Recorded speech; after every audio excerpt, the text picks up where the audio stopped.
Hallo und willkommen zurück zu Air Production. Hier ist Robby und wir spielen weiter mit Genshin Impact. Part 62 müsste jetzt sein. Und ich würde sagen, wir hauen gleich rein, aber zuerst mal die schönen Ausrufezeichen weghauen. Oh, schon 22. Ruckzuck geht es. Und was haben wir hier Schönes? Ah, ich habe gestern noch schnell, genau, Sonderaktion gemacht. Nochmal 20, sehr geil. Und eine Deko auch gleich. Das freut mich doch. Weg damit. Was haben wir noch Schönes? Haben wir hier eine Kiste irgendwo? Nee. Hätte ich mir kurz eingeheimst. Hier haben wir... Ah, nicht viel. Knapp die Hälfte. Was haben wir hier so Schönes? Prachtvolle Laterne, Frieden und Freude. Wunderschön. Ich wollte kurz was schauen. Oh, können auch schon wieder aufleveln. Das haben wir gestern noch alles. Ja, haben nichts Neues. Genau hier. Ich wollte Waffen gucken. Samstag, genau. Können wir eine auf 80 machen noch. Schauen wir mal welche. Ah, die hat keinen Samstag. Dann bleibt uns wohl nichts übrig. Dann können wir nur die hier von Yoimiya machen. Sehr gut. Oh, 9 Stück. Ja, die Goldsachen brauchen mehr. Ist ein bisschen nervig. Aber trotz... Oh, davon haben wir auch kaum welche. Das wird einiges kosten. Das machen wir wahrscheinlich dann heute. Nachdem wir unseren schönen... das Böse der Oni machen. Genau. Nee, falscher Knopf. Da. Da hauen wir das da rein, oder?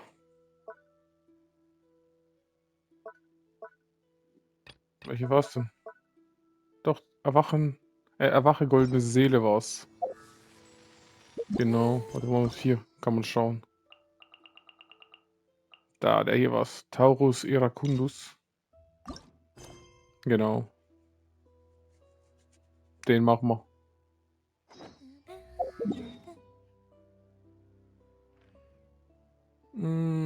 Wo war denn der? Da. Auf geht's zu Catherine. Aber hier nochmal. Aoi. Du verkaufst doch manchmal auch Naku-Kraut, oder? Yes.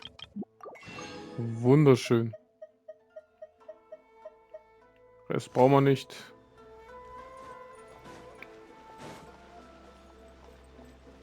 Hallo, Catherine.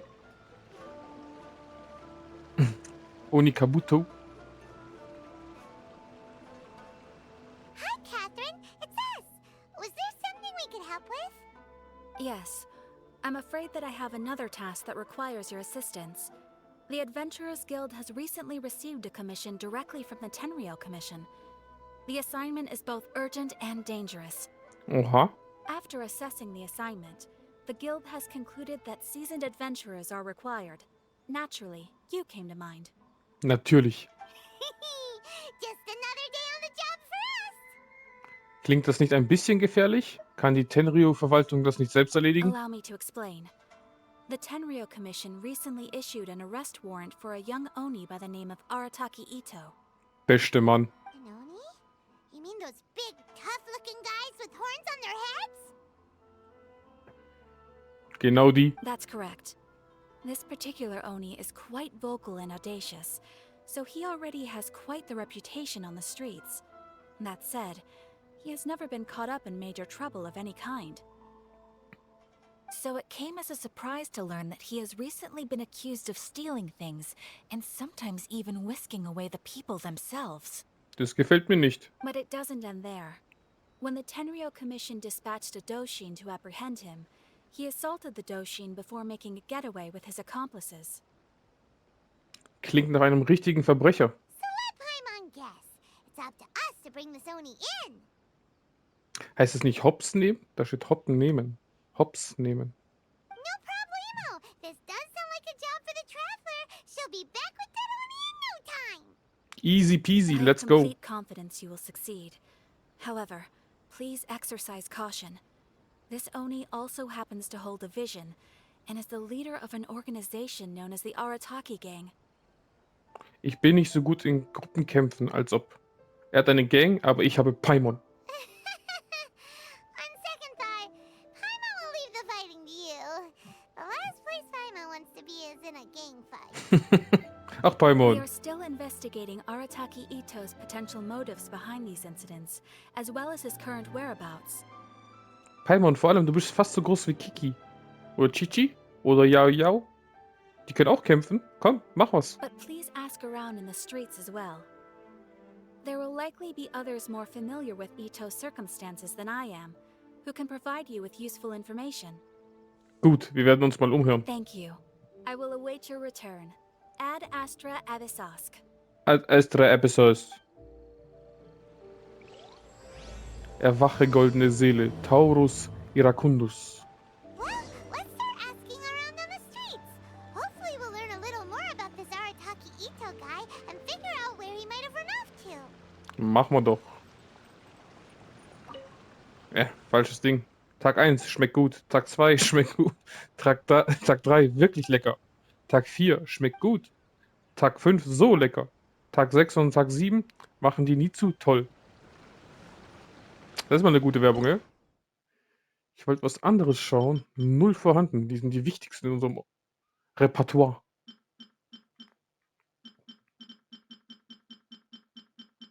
Ey. Das heilt auch ein bisschen. Weil ich muss mal wieder ein bisschen Heilsachen machen. Unser Futter geht langsam leer.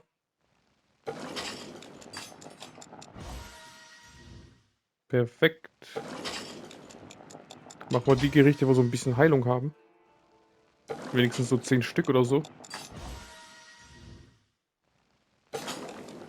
Weil der Kampf ist nicht so... Oder hier die Mission, glaube ich, wird nicht so schlimm sein. Aber die nächste... Weil wir wollen ja danach Shogun Raiden machen. Und dann kämpfen wir, glaube ich, nochmal gegen Shogun Raiden, wenn ich mich nicht irre. Das war, glaube ich, im zweiten. Und da schadet es nicht, wenn wir schon mal auf Vorrat ein bisschen die Sachen machen, was Leben heilt. Der halt nicht. Die heilen. Da haben wir 10 von 10. Da, die können wir machen. Machen wir schon mal ein paar Stück auf Vorrat. Falls es ein harter Kampf wird. Vor allem, wir sind auch kurz vom Weltenaufstieg. Wenn wir Weltenaufstieg machen und dann das Legenden-Ding. Weltenstufe, ja genau. Weiß jetzt nicht, habe ich jetzt Legendenstufe gesagt? Weltenstufe. Wenn wir die aufsteigen bei 45, wird hart.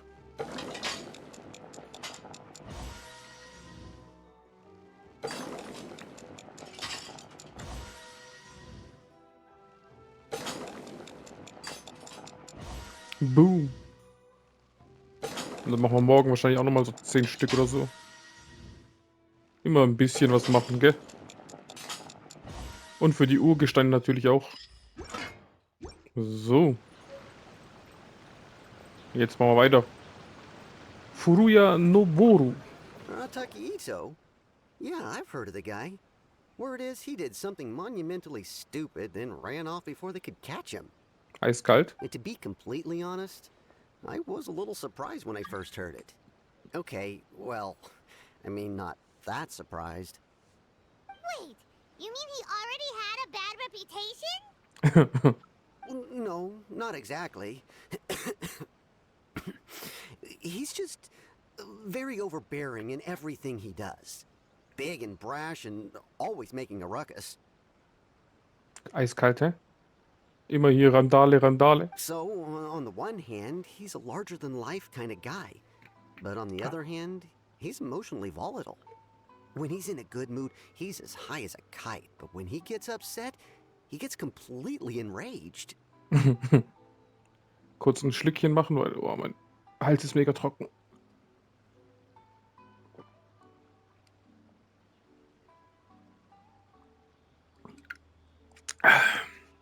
Oh, schon besser. Hat der Hals schon gekratzt, du. I don't personally see him as a bad guy, but I guess I wouldn't put it past him to get all riled up and lose control. Was macht er normalerweise? You know, I'm afraid that I'm not too sure myself. I keep a pretty good eye on what's happening in the city, and as far as I can tell, he just idles the days away. When someone asks for it, he's willing to lend a helping hand, but other than that, he's just out making a scene with the kids on the street or his gang. Er lebt das Leben halt, Ein richtiger Chiller. If I had to guess, his lack of income finally drove him to do something more drastic to make ends meet. Is it just Paimon, or is this Itto fellow starting to sound pretty weird? I'm afraid that I don't have much else to tell you. He tends to spend his time with people a little more lively than myself. Perhaps you could try asking around some more. Okay, thanks. Fragen wir den nächsten. Hola. ¿Qué tal? Ogura mio. Hello. Arataki Itto? Oh yeah. I heard about that whole thing. I'm sure it must have been a mix-up on the Tenryou Commission's end.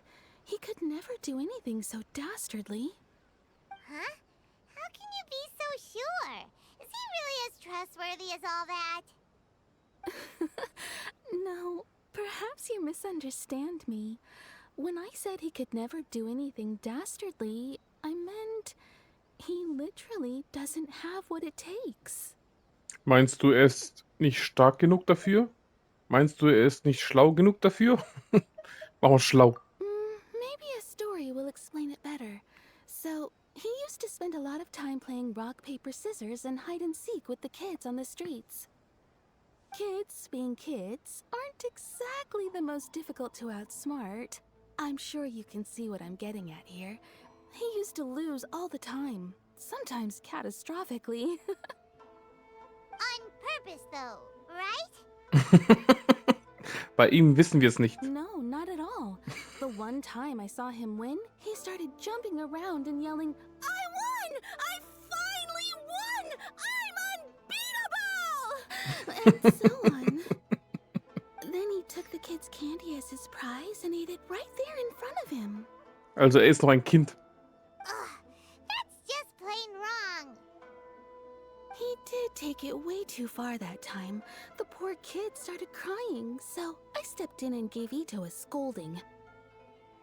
He was pretty quick to admit that he was fully in the wrong, and it wasn't long before the kid had stopped crying and was laughing and playing again as if nothing had ever happened. In fact, the children quite like playing with him because he's always serious about the stakes and never throws a game on purpose. So, I suppose what I'm trying to say is a guy who can't even beat kids at a children's game really gonna be capable of these kinds of diabolical deeds? Ich verstehe, was du meinst. Huh. He doesn't sound like a bad guy at all. In fact, he kind of sounds like a man of integrity. Yes, my thoughts exactly. Still, the Tenryou Commission's evidence against him is supposed to be irrefutable. So, I'm not trying to condone his actions or anything. If he really has messed up big time, then he should face the consequences just like anyone else. Thanks for the info. We'll keep asking around. Arataki Itto. Hallo, siehst du etwas, was dir gefällt? Wenn du nicht das Richtige findest, kann ich dir eins nach Maß anfertigen lassen. Lass mich sehen, was du brauchst, lieber Kunde. Ah, es tut mir aufrichtig leid, aber wir sind noch mitten in der Vorbereitung für die Waren, die du benötigst. Ich weiß nicht mehr, irgendwas musste ich machen ab Inazuma, damit ich immer wieder die Dinger kaufen kann oder tauschen kann gegen die... Wie heißen diese Dinger nochmal? Siegel. Die Siegel, wo sind die? Da. Ich habe nur 14 Stück. Ah ja, du gibst ja auch den Baum. Ah, wenn ich mit dem Baum fertig war, glaube ich, war dort. Konnte ich dann tauschen. Have we really run out of exciting cases? Arataki Itto. Of course I know him. We've been trying to apprehend him recently. We know he's already left Inazuma City, but with no clues to follow, we have no choice but to commission others for help, including the Adventurers Guild. Catherine says that Arataki Itto hasn't done anything seriously bad before, so it seems pretty strange. Paimon's curious. Is there any evidence of all this stuff he's accused of? Yes, of course. Otherwise, we'd never have put so many people on the case. For starters, most thieves will try to devise a way to conceal their identity, but for an Oni, the horns are a dead giveaway. I mean, the whole city could have recognized it was him.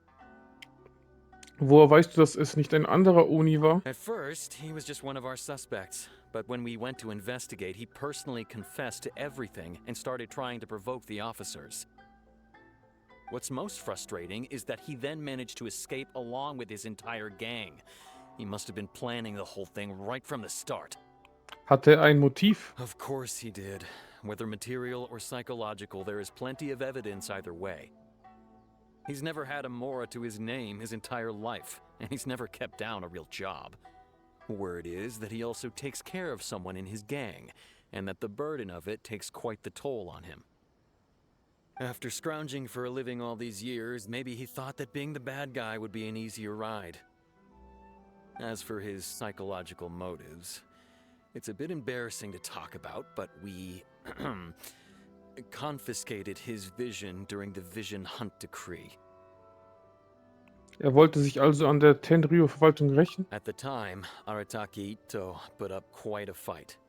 It took a huge amount of manpower and resources, and in the end we had to enlist the help of Kujo-Sara to finally secure his vision.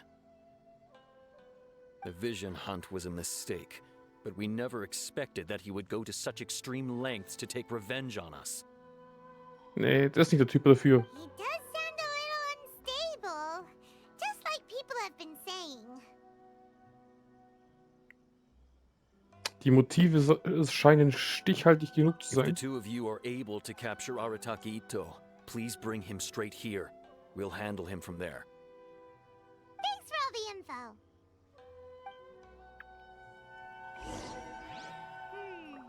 Too bad we still don't know where he could have run off to. We already got word on the street, so maybe it's time to talk to a real specialist. Paimon remembers that there's a detective agency here in Inazuma. Maybe we can try asking there. Okay, los geht's.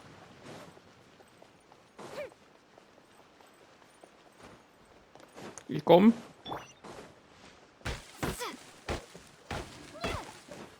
Ich bin gleich da.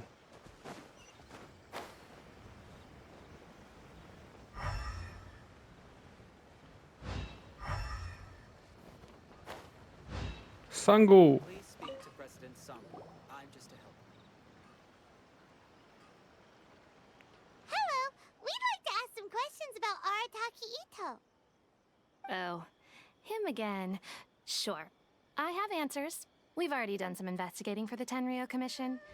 But first, do you have enough Moro to cover the fee? Natürlich. I've heard all about your travels. After everything you've been through, I'm sure you understand the way these sorts of things work. CC. How much more are we talking about here? A one-off payment of 397,000 Mora up Oha. front, plus a further 5% of your Adventurers Guild remuneration as my commission, if Arataki Itto is successfully caught and brought to justice. Tust mir grad weh. Whoa, that's crazy expensive! How did you even come up with the price that high? Hold on. I wasn't finished. It just so happens the initial fee has already been paid in full by the Tenryou Commission. All you'll need to pay is the small commission fee. And, as for that amount, I'll settle things with the Adventurers Guild once we have Itto. So, from the way I see it, you guys are getting a pretty nice deal. Wie immer, Story und ich muss nicht zahlen. Beste. Now then, to give you the full picture in this case, we must first recount a well-known Inazuman fairy tale. A long, long time ago, in a village lost to time, there lived a crimson Oni and a blue Oni. They were the best of friends. The crimson Oni looked fierce, but was gentle like the humans. The blue Oni looked human, but was reclusive, like an Oni. The crimson Oni wished to befriend the humans, but they were scared and threw beans at him whenever he came near.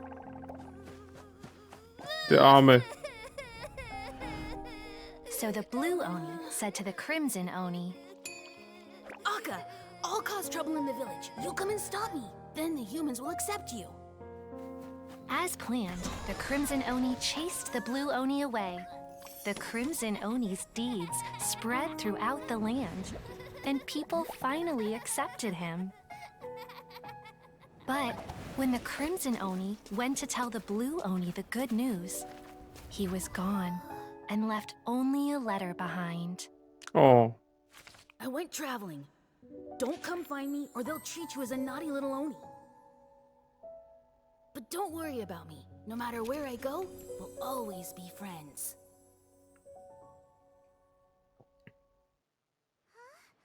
That's it? What about the little blue Oni? Whatever happened to him? I suppose the blue Oni simply disappeared, never to be seen again. Only the crimson Oni remain now. But the blue Oni was just an innocent little kid. hat diese Geschichte etwas mit der aktuellen Situation zu tun? Of course it does. Otherwise, I wouldn't go through all the trouble of telling it. One interpretation is that the story is actually broadly based on historical events and that Arataki Itto is, in fact, a descendant of the Crimson Oni. What I'm trying to tell you is that the Oni have sacrificed a lot in the past in order to finally integrate themselves into human society. But there are still some volatile personality traits in the Oni bloodline. Every generation of Oni inherits these traits. So while Arataki Itto has never been known to commit a wrongful act in the past, can we ever completely rule out the possibility of him one day allowing this side of him to take over? Nicht mein Ito. Der ist, wie soll man das best sagen, lieb. Eine Maschine, stark, brutal wie ein Ochs, aber immer lieb. But how could he do that? After the blue Oni's sacrifice? That would be such a betrayal.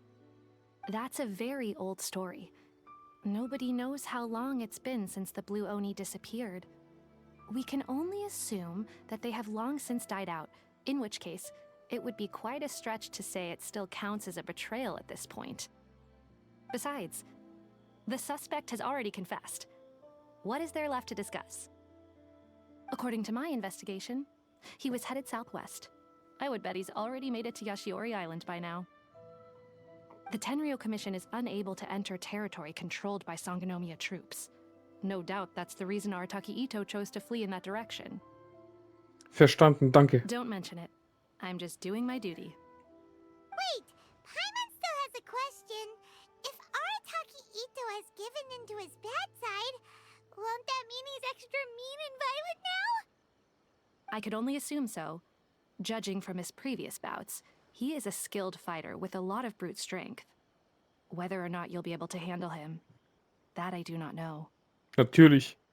Okay, but what's up with people throwing beans at Oni? What use is that? Ah, yes. Now that you mention it, I seem to recall that Arataki Itto is allergic to beans. In fact, all Oni will avoid beans, but especially Itto. I heard that just touching a bean is enough to incapacitate him. If you could weaken him a bit by triggering his allergies, perhaps you'd have better luck subduing him. Das scheint unsere einzige Option zu sein. Right! Knowing our target's weakness will make things a whole lot easier. It just so happens that I have a bag of beans right here. I was planning to use them to make some porridge, but I think you will find a better use for them. Danke, Sango. Of course, I will charge the Adventurers Guild a fair and reasonable rate for the beans. Sneaky! But also, thanks! Let's head to Yashiori Island and start looking for Itto. Los geht's.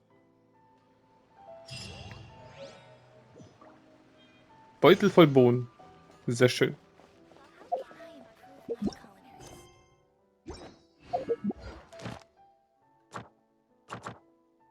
Direkt 3-mal. Sehr schön.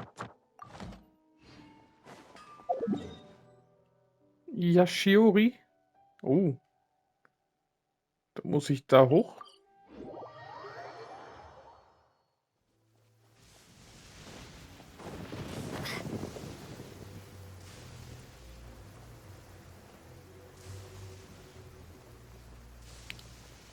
So, was haben wir hier Schönes alles? Nehmen wir ein bisschen Kristallmark mit. Sehe ich gerade da hinten. Ein schön legender Kristallsteinle. Geococulus? Nee. Elektrococulus. Ah, da komme ich nicht runter. Naja.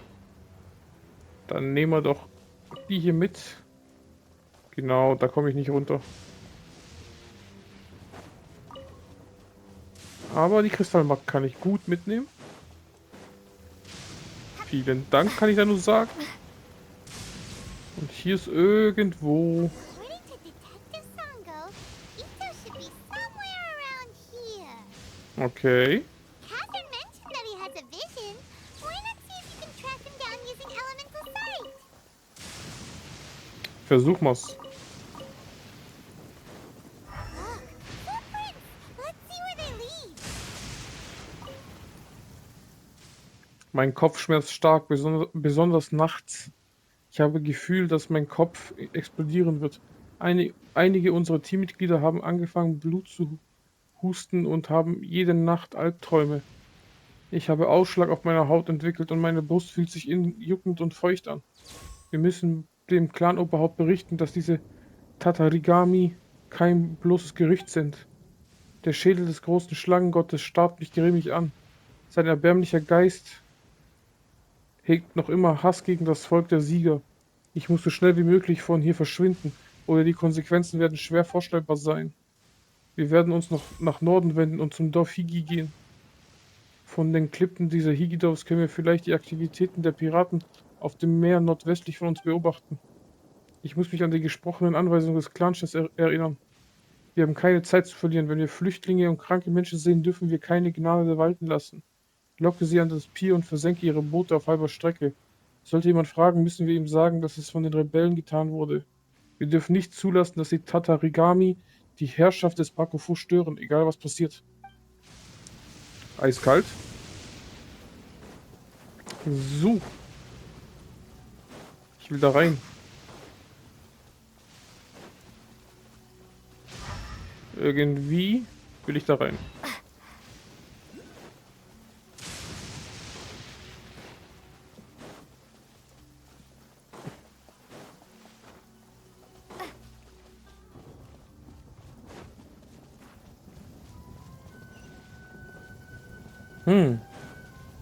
Vielleicht da oben? Please stay indoors until the storm passes. I will deal with any urgent outdoor business. Hier muss doch irgendwo was sein.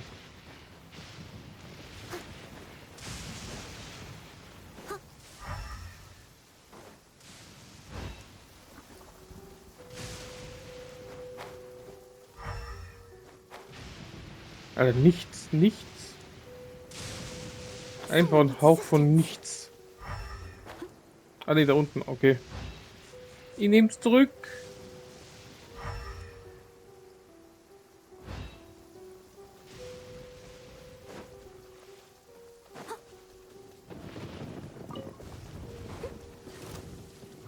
Leave it all to me.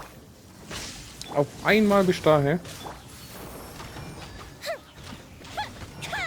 Komm, gib ihm. You can't run. Da.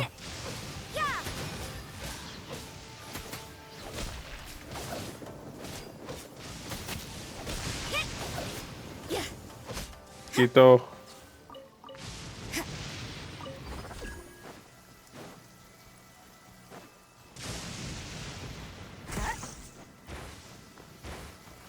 So. Sehr schön.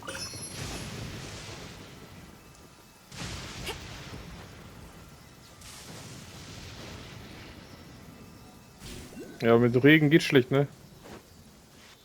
Das war, glaube ich, schon letztes Mal, wo ich hier war. Ja, solange hier Sturm ist. Und hier regnet es immer, glaube ich. Da muss man irgendwas machen, damit es aufhört zu regnen. Naja.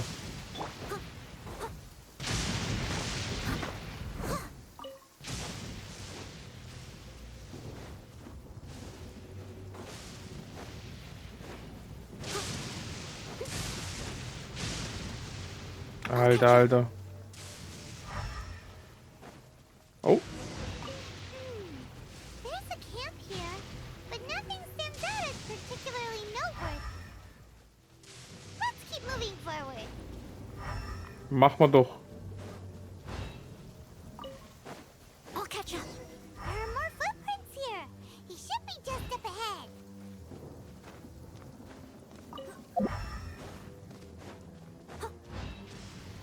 Einfach dem Weg folgen. Wait, could that be him? Is that Arataki Itto? Yep. He doesn't seem to be looking this way. Perfect. Let's try the beans Detective Sango gave us. It'll save a lot of hassle if we can avoid a fight.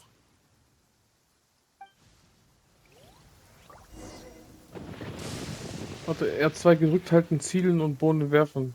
Ducken und sich unauffällig machen.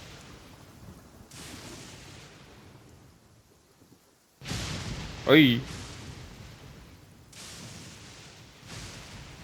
Ich bin ein Ninja.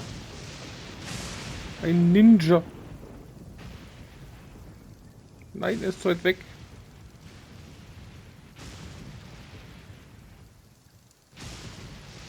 Ich kann jetzt abbrechen.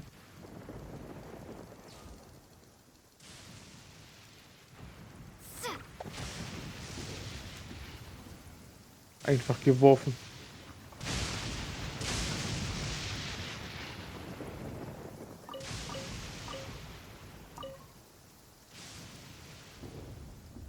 Ich komme.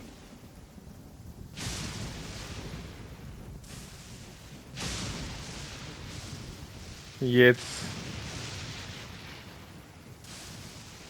Hey, lauf weiter. Gut so. Boom.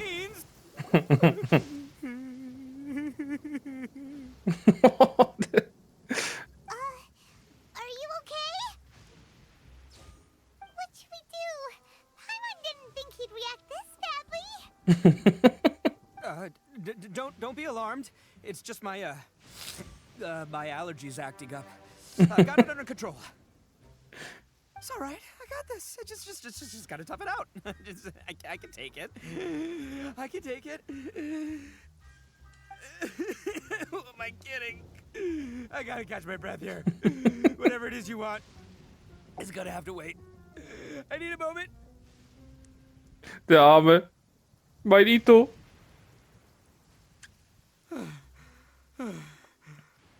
Need a moment.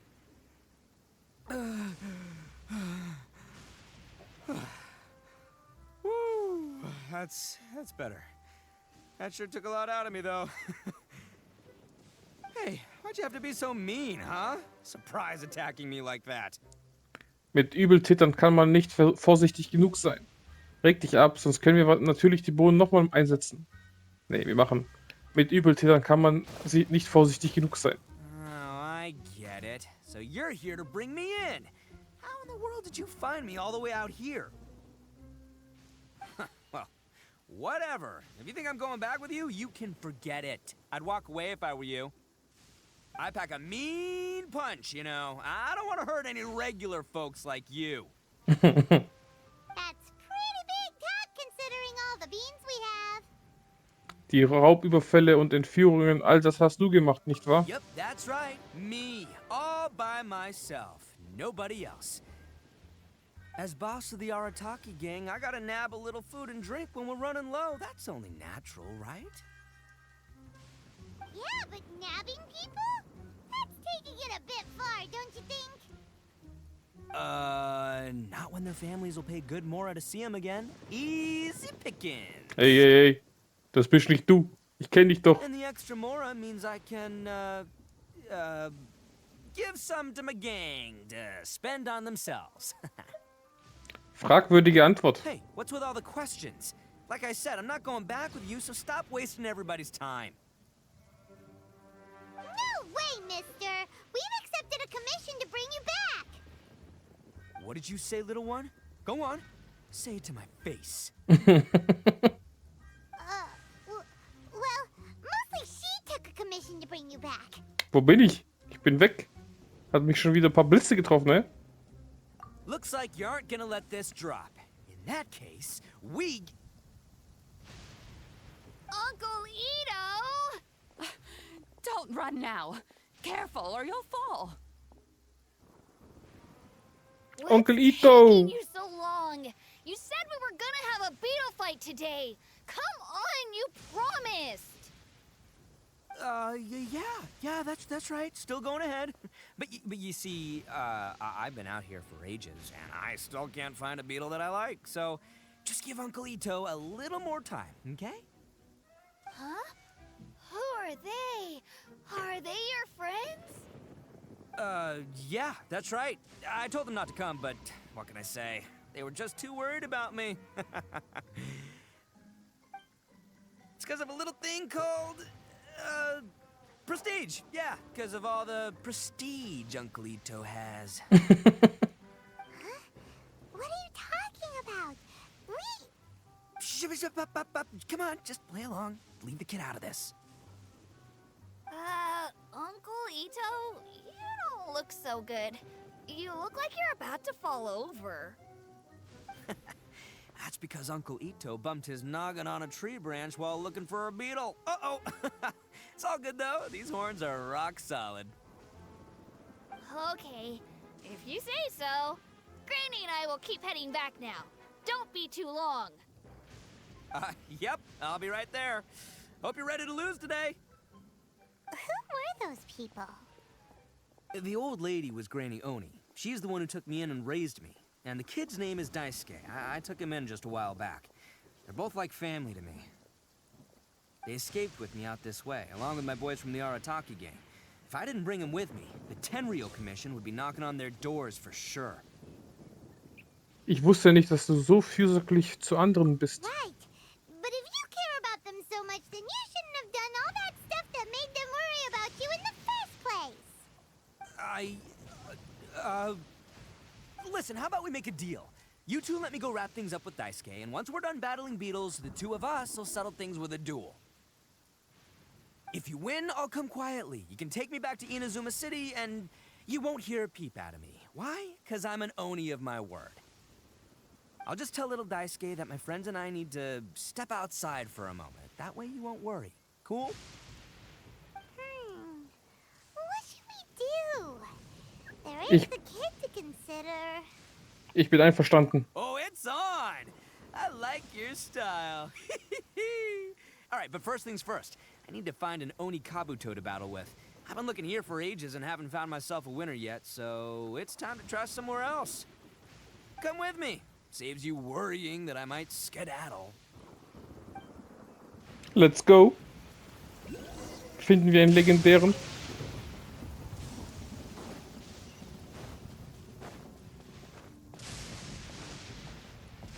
Einen riesigen, der alles zerstören kann. By the way, Hyman's curious. What kind of game is beetle fighting? You guys have seen Oni Kabuto out in the wild, right? Even though they might look menacing on the outside, they're big softies on the inside. Most of the time, they're just sitting there doing nothing. But let me tell ya, once the Oni Kabuto start fighting, they won't let anything get in their way. The grand game of beetle fighting is a match where your beetle tries to flip the other beetle onto its back. Ich habe es auch mal gespielt, als ich klein war. Hey, it's not just some kid's game, okay? There's way more to it than that. I have taken part in more beetle fights than you would believe. At least 800. I may have even crossed the 1,000 mark by this point. Anyway, after a while, you can tell a beetle's fighting potential just by looking at its shape, size, and the patterns on its body. But it's not just about all the physical stuff. Oh no, your Oni Kabuto's got to be in the right headspace as well. If it's not up for a fight or doesn't have the guts, well, then it's game over. Boy, are you two lucky you ran into me. When it comes to beetles, I'm the expert that the experts go to. I'll show you all you need to know. Jetzt bin ich gespannt. But we're not the ones that will be playing. We're just here to keep an eye on you. Oh, yeah. Anyway, not a problem. You two might think I'm just tooting my own horns here, but just you wait. I'll make you a beetle expert in no time. And by the way, that kid has one tough beetle. We can't underestimate it. You have to find a real lean, mean beetle warrior. Okay, so he's not the sharpest horn on the Oni. Okay, let me see. Ah, there. Let's head to that hill. I'll bet my bottom moral we're gonna find some major league Oni Kabuto hiding out there. Jetzt bin ich gespannt. Wenn ich keinen legendären bekomme. Eine Maschine. Uh-oh, lightning storm! Just our luck. Well, hopefully that'll... Oh, darn it, they're all gone. Let's hop down from here and take a look. Look, you see all those purple things? It's a whole pile of Oni Kabuto. Now that's what I'm talking about. Huh? Oh, what the... Ah, no, not lavender melons. Well, even a pro like myself can make a mistake from time to time. It's okay, just gotta roll with the punches. Let's try somewhere else. Hast du nicht gesagt, du erkennst einen Guten schon am Aussehen, an seinem Muster, an der Körpergröße? Du hast gerade eine Limone verwechselt. Eine Limone. Der Itto. Viel Quack-Quack und trotzdem mag man ihn.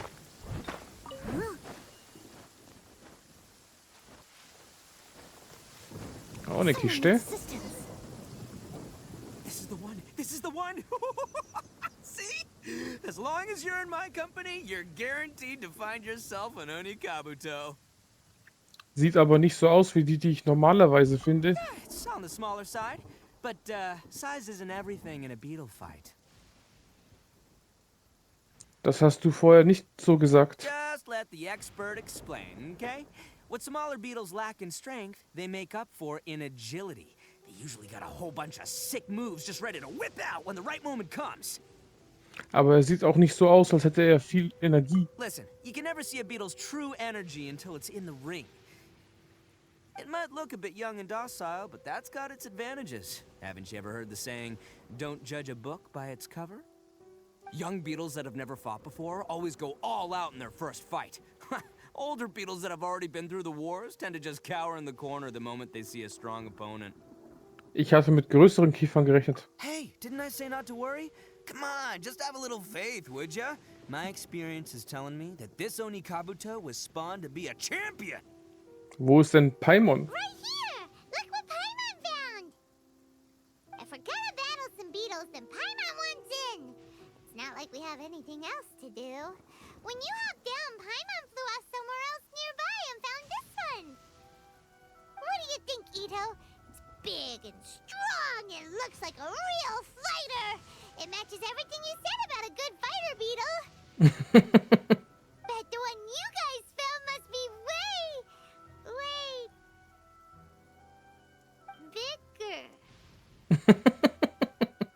Oh, you got some experience catching beetles too, huh? Nope. This is the first one Paimon's ever caught. Paimon ist Maschine. Well, looks like you got a real knack for this. You'll be a fellow beetle fighting expert in no time. I mean, not as good as me, but but still. Oh, so overall not that good then. Anyway, great. With both your beetle and mine, I can tell this'll finally be the one. This time, I'm gonna win for sure. Diesmal hast du überhaupt schon einmal gewonnen? Well, you know, that's just life, man. There are so many people in this world who are talented, passionate, but it's no guarantee that things will go their way. Ach, Itto. So many unrelated things have to come together at once in just the right way to make victory happen. There's this word that really sums it up nicely, actually. It's, coincidence. Bist du sicher? As in pure luck? Huh. Guess it makes no difference whether we have Paimon's beetle or not then. Might as well just... Whoa. let's not do anything rash here, you know? Sagt man nicht, dass der geschickte Typ überraschender ist? I think both of these fine beetles have a shot at winning. Let's just hang on to them and give them both a try. A true warrior never leaves a good beetle behind. Anyway, time to head back and get this show started. Man, I am psyched for this. Woo! Let's go! Jetzt bin ich gespannt. Unser roter Koloss.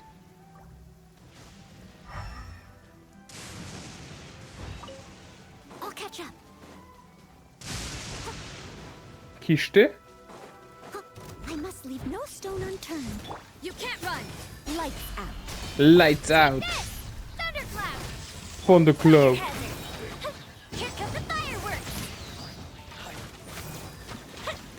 Easy. Ooh, will we find any firework materials in here?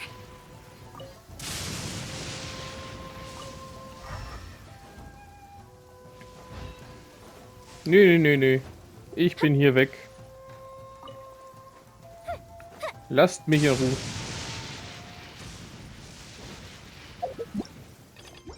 Ich gehe zu meinem Kumpel Itto und helfe ihm.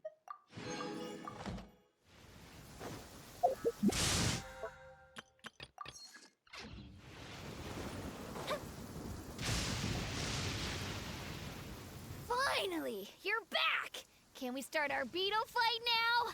Jetzt bin ich gespannt. Yeah, sure thing, buddy. But you better watch out. I brought a real winner back this time. Don't worry. I'm not scared of your beetle. Go, Stripey Ghost! I've got this fight in the bag. Let's go, Nimble Ninja. Alter, der ist doppelt so groß wie der andere. Alter, ich wurde schon wieder getroffen. When did you come up with that name? Ey, schau mir nicht unter den Rock, ja? Come on, you can take him, little guy.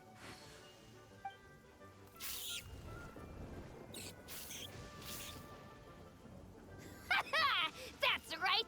Finish it! Das wird easy für den Großen, oder?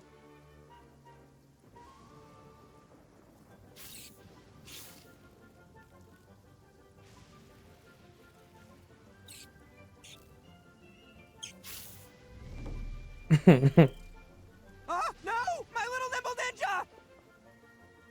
Das war easy. Ha! Looks like I win again! Dang it! Ugh, it's my 7th loss in a row. Ich kann nicht glauben, dass er schon so oft verloren hat. Stripey Ghost is invincible! Even Uncle Itto can't beat him. I won't forget this. I'll beat you next time, I swear! Alright, Paimon, you're up. Time to give Crimson Cyclone a shot. End this losing streak of mine. All right, go get him, Crimson Cyclone! Hast du den Namen so einfach akzeptiert? Whoa! That one looks ultra strong. But it's still no match for you, Stripey. All right, little guy, use your Super Paimon Tornado! Wo gibt's denn sowas?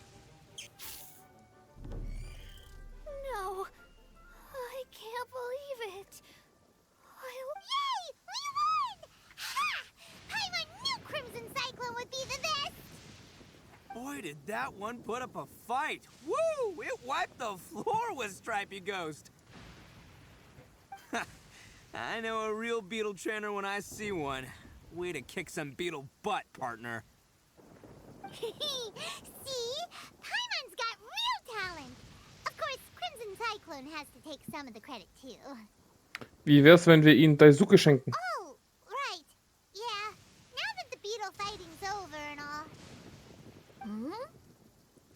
This is for you, Daisuke. Huh? For me? You're really giving it to me? Ah ja. Go ahead, take it, Daisuke. When we finally get back to the city, you can show it off to all your friends.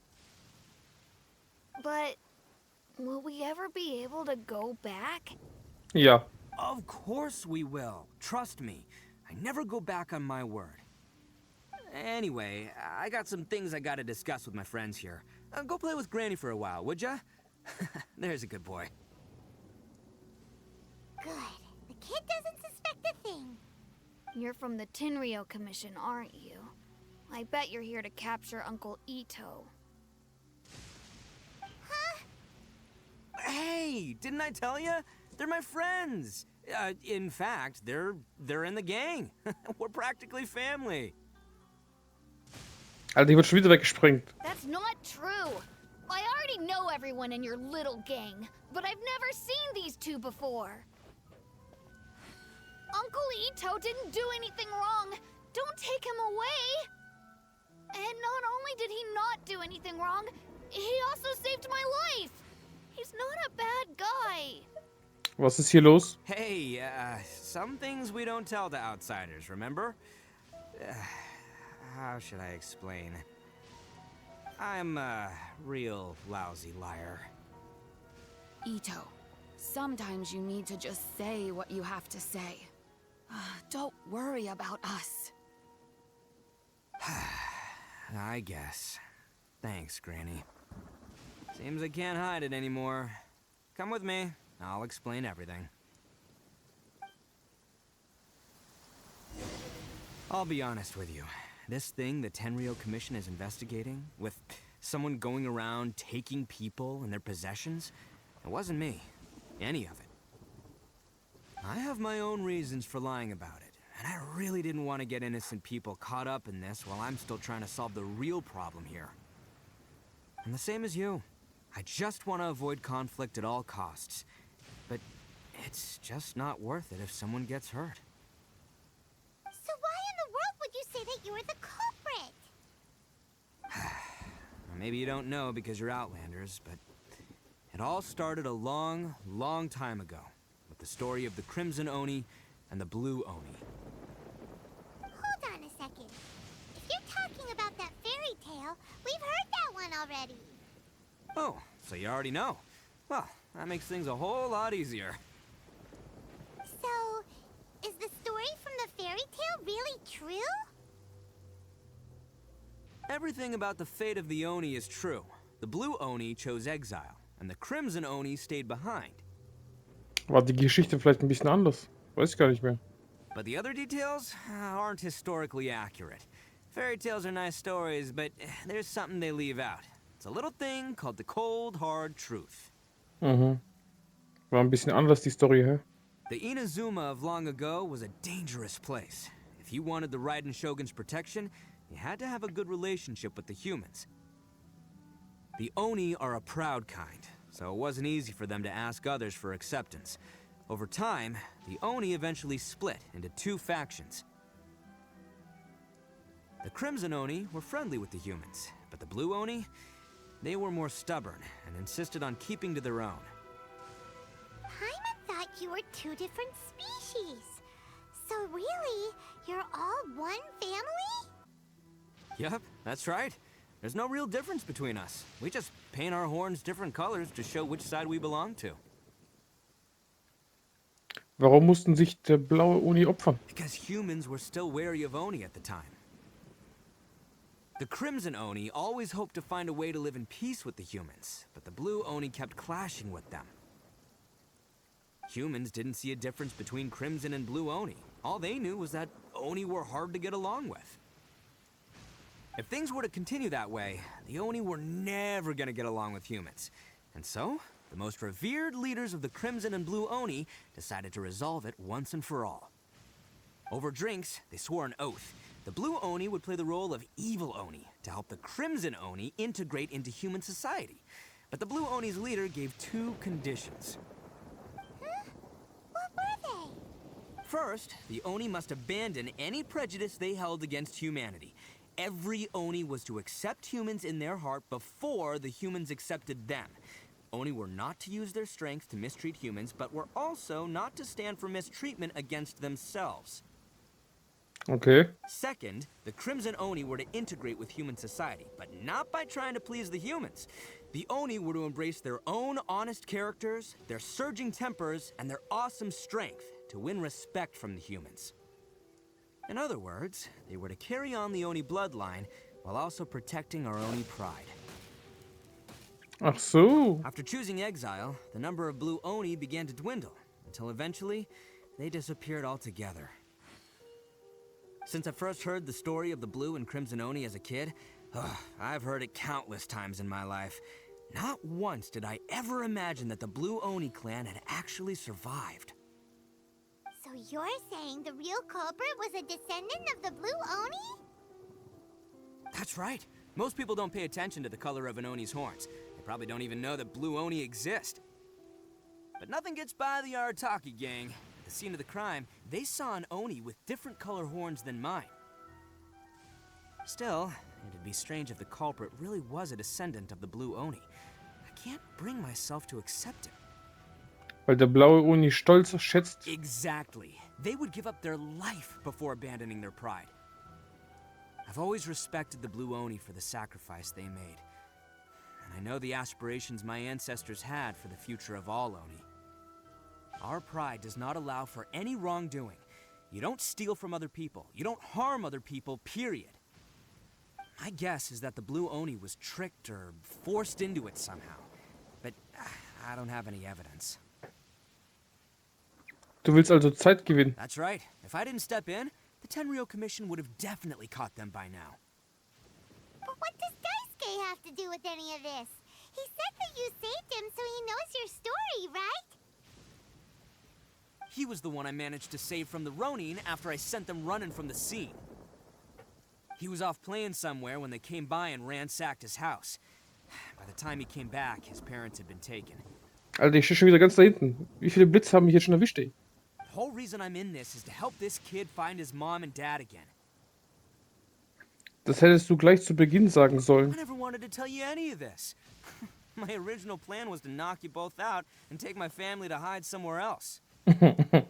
There's more to this than just one blue Oni. There's a dangerous group behind everything that's been going on. I didn't want to get anyone else caught up in this mess. That's everything. The whole story. If you don't believe me and want to drag me back to Inazuma City, then I'm gonna fight you with all I've got. Let's go. But if you're willing to believe me, then please, give me a little time. Once I find the blue Oni, I'll turn the both of us in. Ich helfe. Yep, Paimon too. Die Bösen dürfen nicht entkommen. Just treat it like we're here to keep an eye on you. So, you... all right. I knew you'd be reasonable. I knew it. I was thinking right from the start, these two fine folks, they're just out here in the pursuit of truth and justice, man. We are gonna get along just great. Good boy. I should tell you, though, things could get a little dangerous, so be ready for anything. Don't say that I didn't warn you. Don't worry about us. We're seasoned adventurers. All right, then our first job is to investigate where this blue Oni is hiding out. There's a victim of his that saw him up close, currently taking refuge at Sangonomiya's camp. I figure we can start by talking to him. Let's go. Ich werde dich retten, Itto. Wisch mein Body. Der Stolz der Oni. Jetzt habe ich schon alle 4. Und ist nur das da, genau. Oder doch nicht. Oh, ich habe schon wieder 8. Sehr schön. Das heißt Shogun. Oh. Jetzt.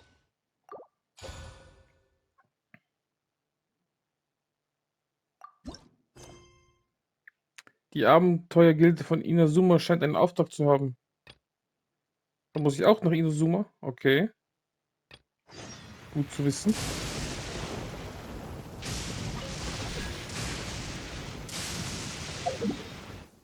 Ey, wo muss ich hin? Nach Watatsumi? Nee. Ah, dahin, okay. Kriegen wir hin. Alter, hier blitzt die ganze Zeit.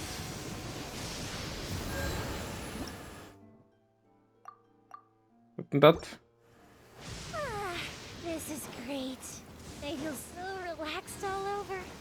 think it almost float away.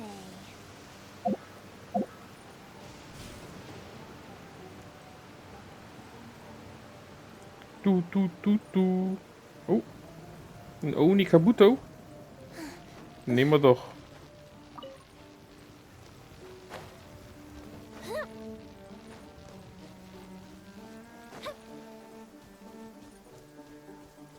So, wir sind jetzt im Widerstandslager. Und hier... Hast du einen gesehen, oder wie? Oder was hast du hier? Einen Betroffenen gehabt, dem was Schlimmes zugestoßen ist? Wir helfen doch gern. Hello. Yo, you must be Masato. An Oni? Oh no, not another one! Der Arme. Oh, yeah. Not the one that robbed you, though, so, chill. I contacted you before, remember? I need your help. Oh, right. Sorry. I'm still a bit on edge after the incident. So anyway, here's what happened. I was just out transporting some goods when a group of Ronin suddenly attacked me. It's not the first time that's happened to me. Usually you just hand over some Mora and they'll leave you alone. At least you don't lose your goods that way. But this time was different. They weren't willing to talk things over. Instead, they took my things and they started coming for me. Eiskalt. Huh? That's totally uncalled for. Wollten die Zeugen loswerden? I got down on my knees and begged. Said I had a family to care for and that my business is our only livelihood. Then I saw that there was an Oni among the group. I thought he was going to be the one to finish me off. But instead, he stopped the others and told them to let me go. Wie merkwürdig. Yeah, that got them all arguing with each other. His cohort said that I was sure to retaliate if they released me. But the young Oni was insistent that they shouldn't lay a finger on me. Things got real heated. I thought they were gonna come to blows. Luckily, they let me escape with my life in the end. And I scrambled to get myself here, where I'd be safe. I never want to set foot outside of here again! So he'll steal, but he won't harm people. Seems he has some sort of standards. Wenigstens etwas, ne? Did he say why they were robbing you? Surely it was Mora, right? What else could they have wanted with me? I mean, I can't say for sure, it's not like I asked. But what I did hear them say was, the goods are worth more than the merchant's life. Or something like that. Ugh, that idiot Oni. Do you have any idea where they went after they robbed you? I have no clue. But I think they're pretty active in the Tatarasuna area. You weren't gonna go after them, are you? Seriously, I'd advise against it. There are too many of them and they're all heavily armed. Egal. Ah, don't worry. It's just a bunch of no-name scumbags. I got a whole laundry list of scores to settle with them. Hört sich doch gut an. If these two islands are where they tend to hang around, we're sure to run into them at Nazuchi Beach sooner or later. Natsuchi Beach. Wir kommen. Wo ist es? Where is it? Da. Ah, ist auch dunkel. This is great. Egal wohin gehst. So relaxed all over. I could almost float away.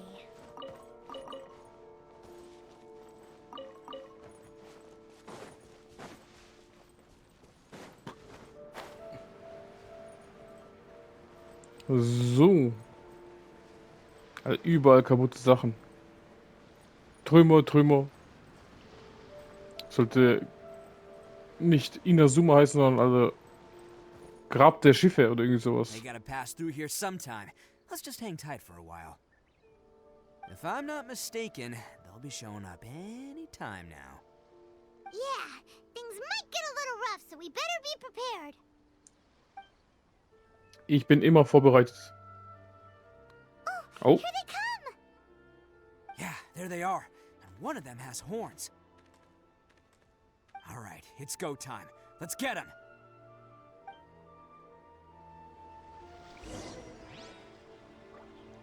Oh, Ich darf als Itto spielen. Also Bock. Ich mag seinen Kampfstil. Hello. Looks like you fellas aren't going down without a fight. Boom. Fine by me. Fight first, talk later. Jetzt kommt's. Bam, bam. Ich liebe die Attacke. Großschwert ist der Beste. Bam, bam. Mag ich am meisten. Let's roll. Dann nochmal unsere Kuh rein. Und wenn der 10.000 mit jedem Schlag abzockt, Beste. Nochmal welche. Hello, meine Freunde. Okay, that one hurt. Da. Jetzt. Ey. Hat er meine schöne Attacke geblockt. Bom, bom, bom, bom, bom. Let's roll. Zack. Schickt er die ganzen Freunde, ich mach sie alle kaputt. Itto-Style. Hey, don't even think about running. It's me, Arataki Itto, descendant of the Crimson Oni. I know who you are. From the day we are born, every blue Oni knows their purpose. We all know our fate is one of self-sacrifice. But what about the Crimson Oni, You don't know anything about us. Not our miserable history, or any of our names. Mine's Takuya, by the way.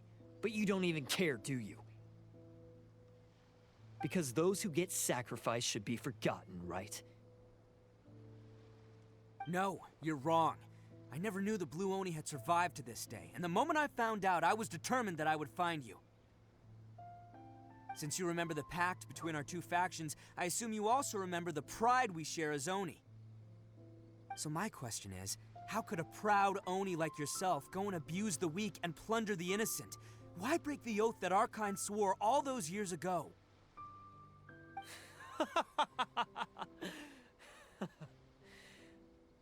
Huh? What's so funny? Who are you to talk about pride and oaths with me? The Blue Oni gave up everything, just so the Crimson Oni could live peacefully in human society.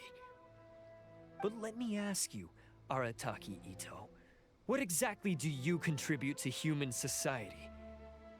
Na und? Er ist ein Krieger. Das reicht doch. You're a blundering fool who can't hold down a real job, a laughingstock of the town, and worse still, you let them get your vision during the Vision Hunt decree. Protecting the Oni pride? Ha! You wouldn't know how if you tried. Hey, hey, hey. Nicht mein Itto beleidigen. You're a disgrace to the Oni kind. Hey, come on. None of that stuff's a big deal. I mean, you're really hanging me out to dry here, man. Since when do you care what other people think? You just do whatever you want. It's not like anyone can stop you. But do you have any idea of the kind of life my kin and I have lived while you've been hanging around in human society? We were cut off from the rest of the world. We severed all contact with it. And since then, we've had no place to live, no stable source of food, no clothing, no medicine, nothing. Besides the oath we swore to uphold in our so-called Oni pride, we had nothing. So, that's why you joined a band of thieves? That's right. Why should I accept that life? Is holding fast to a worthless oath supposed to help me provide for my family and friends? I've abandoned our Oni pride. It's meaningless. I want to live. I've given everything that I've stolen from humans to my community. What I've taken will at least keep them from starving and ease their pain. That's what matters most to me. Du solltest aber nicht so extrem handeln. Yeah, and besides, the Blue Oni sacrificed themselves so that Oni could be accepted as part of human society. If people see Oni causing trouble again, then that'll defeat the whole purpose of the sacrifice you made. You make a good point. But Arataki Itto's the one who needs to get that into his thick skull. The Blue Oni are the bad guys, so we're expected to do bad things. Our actions won't tarnish the reputation of the Crimson Oni. Unless, of course, this bonehead decides it'd be a great idea to take all the blame for himself, completely destroying the trust between humans and the Crimson Oni in the process. He's the one that wasted the sacrifice we made. Huh? Well, I only had to do that because of you. I couldn't just stand back and let the Tenryo Commission drag you away. You should get your priorities straight. The Blue Oni are history, all right? Forget about us. The Crimson Oni are the ones who must live on. Why couldn't you have just stayed out of this? There they are! Seize them! Oh no! It's the Tenryo Commission! Forget it. This was a waste of time anyway. Look, I don't expect you to understand me, but you could at least take a look in the mirror sometime. Hey! Hey! Jetzt kommen sie. He got away! Uh-oh, we need to get out of here too! Keine Zeit. We can't get caught here. Looks like I'm up to bat. Just wait here, and we'll escape together when the time's right. Whatever you do, don't attack any of the Tenryo Commission, or they'll be after you too. Lass uns ein bisschen kämpfen. Who goes there? Bam! Come on, men. He won't get away this time. Just give yourself up, Arataki Itto. Kommt her, ich mach euch alle kaputt. Da.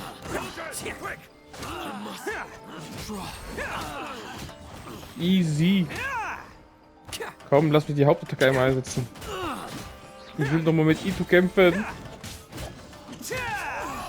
Jetzt geht's los. Da. Boom. Mit dem Kolben der Vernichtung. Bom. Easy.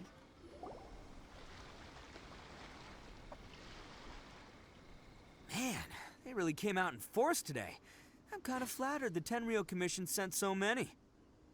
But I still haven't completely recovered from the bean attack earlier. I'm starting to lose my edge here. Es ist besser, wenn ich die Dinge mit ihm kläre. No way. All that would do is send them after our Blue Oni friends instead. But I have to settle things with them first, man to man. Then what should we do? The Tenryo Commission's about to arrest you! No choice but to keep kicking some Tenryo butt. Hey, boss.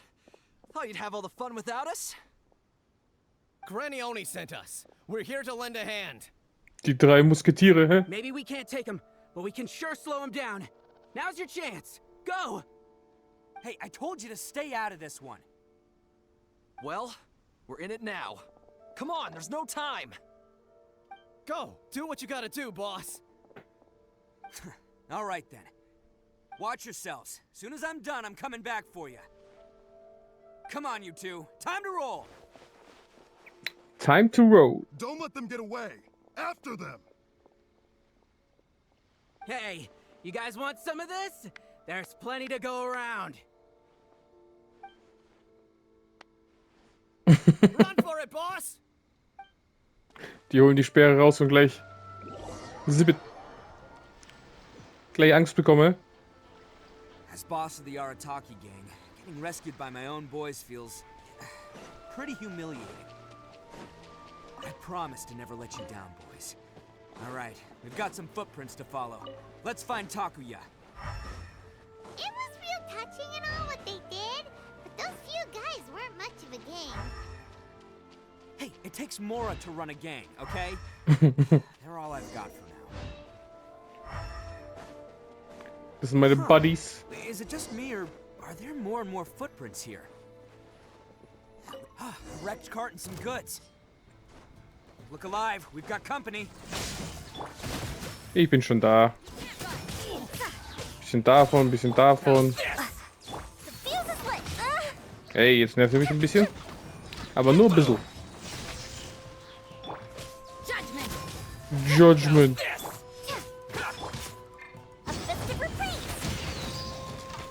Da.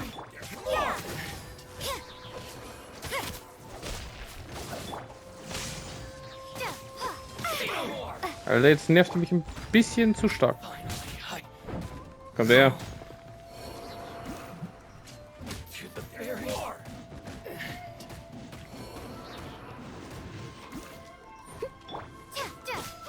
Seems they Geht definitely doch. don't want us going any further.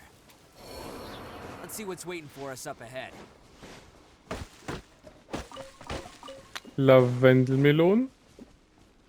Noch mehr.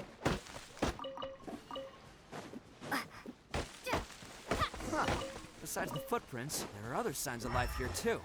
Must be plenty going on around here. Let's investigate. They couldn't have just disappeared into thin air. Yeah, unless they're all ninjas or something. Ninjas? Nee. Hidden entrance, yes! Alright, I think we just found their hideout. This is gonna be where they keep all the people they took.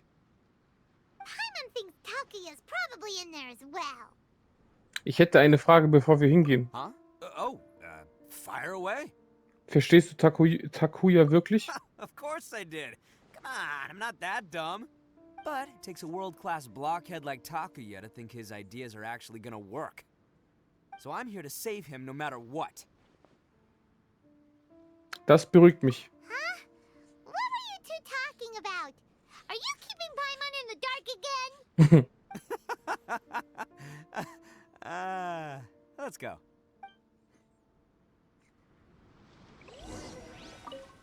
Darf ich als Itto kämpfen?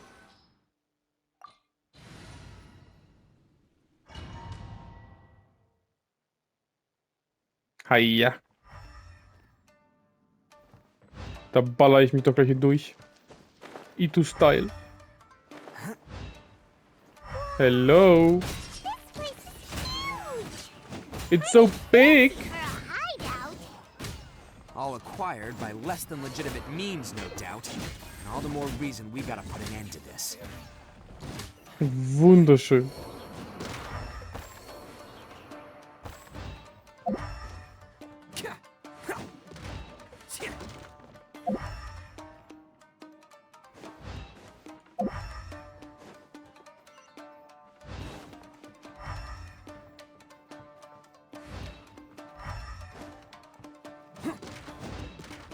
Alter, keine Kisten. Was soll denn das?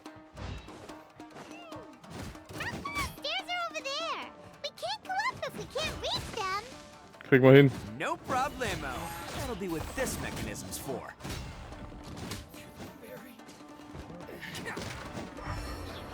Alter.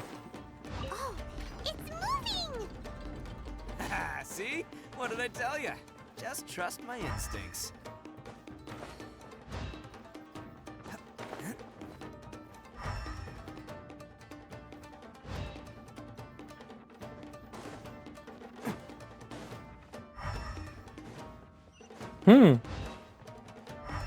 Da ist schon mal eine Kiste, sehr gut.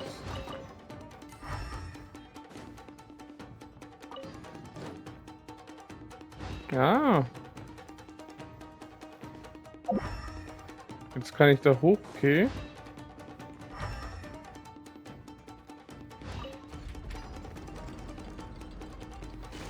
Jetzt kann ich da hoch und rüber.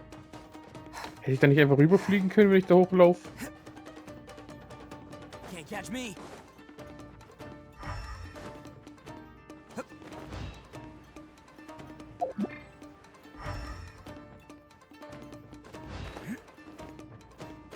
Wahrscheinlich muss ich zurück, oder? Hello. Let's get down to business. Let's roll. Who wants some Komm. of this? Das regeln wir in kürzester Zeit. Attaboy. Attaboy. Boom, boom, boom. Wo ist der letzte? Da. Kein Problem.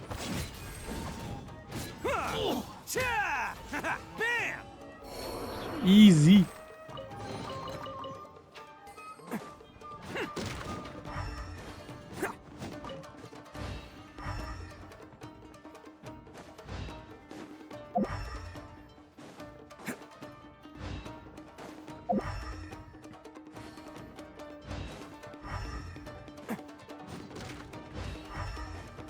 Da geht's auch hoch, okay. Can't catch me.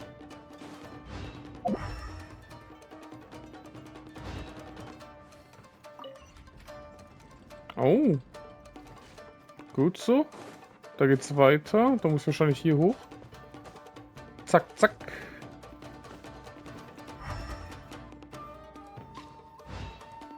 Noch eine Kiste. Sehr schön. Sehr, sehr nice.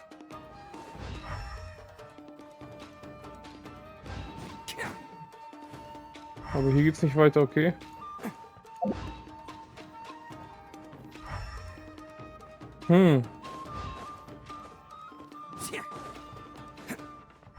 Okay.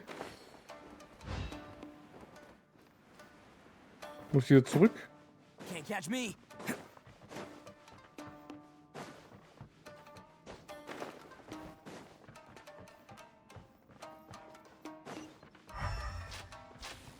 Hier geht's weiter. Da ist noch eine Kiste.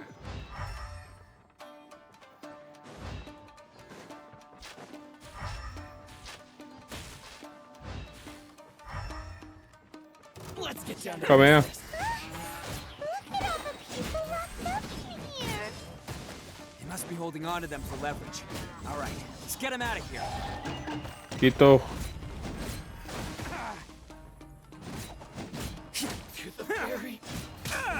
Okay, that one hurt. That one hurt. How's this? Let's go.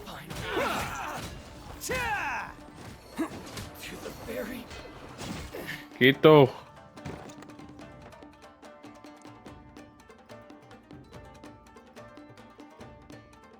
All right, you're all free to go now. Quick, get to safety. Sorry, but have you seen our little boy? We're awfully worried about him. Calm down, dear. We don't even know if he was taken here or not. But... Oh, my little Daisuke! Daisuke, seine Eltern? Oh, you must be Daisuke's parents. Yes, that's right! Have you seen him? Where is he? Is he alright? Don't worry, he's safe and sound. Someone's looking after him now on Yashiori Island. I can show you where on the map. He's been worried about you. I bet he'll be relieved to see you. You were the one who saved him? Oh, thank you, thank you! Dankt ihm. No, please, no. No need to thank me. It's my pleasure, really. It's just who I am. It's what I do. Before you go calling me a hero, let me ask you this. Wouldn't any other self-respecting guy who saw another person in danger have done the exact same thing? Really? Just one little compliment and it goes straight to his head. Warum haben sie so viele Menschen verhaftet? These vagrants are insatiable. They'll do anything for money. No one dares stand up to them for fear of what they might do.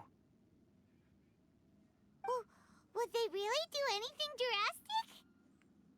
drastic? No, actually, because one of the guys, the one with Oni horns on his head, has always shielded us so far.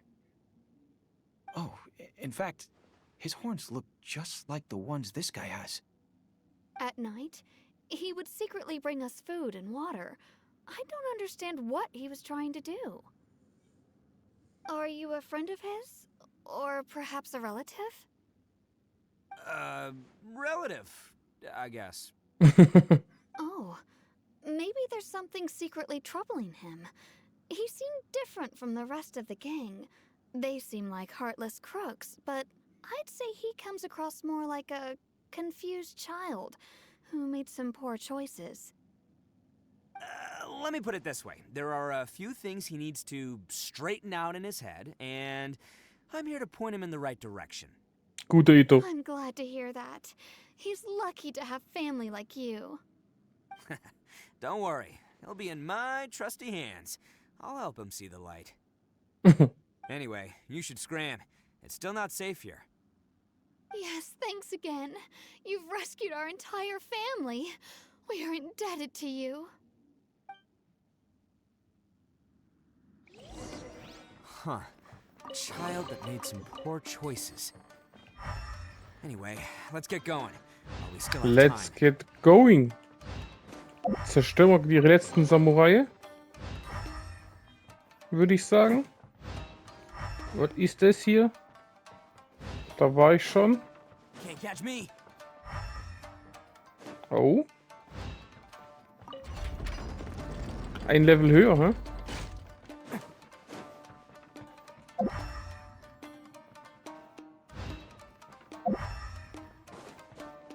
Can't catch me. Die holen wir uns. Aber sowas von. This is the Hello. place. Jig's up. Surrender while you can. Arataki Itto ist hier und regelt. Wo ist der? Du bist es? Komm her. Boom. Who wants some of this? Du hast verloren. Brudi, weg mit dir. Easy.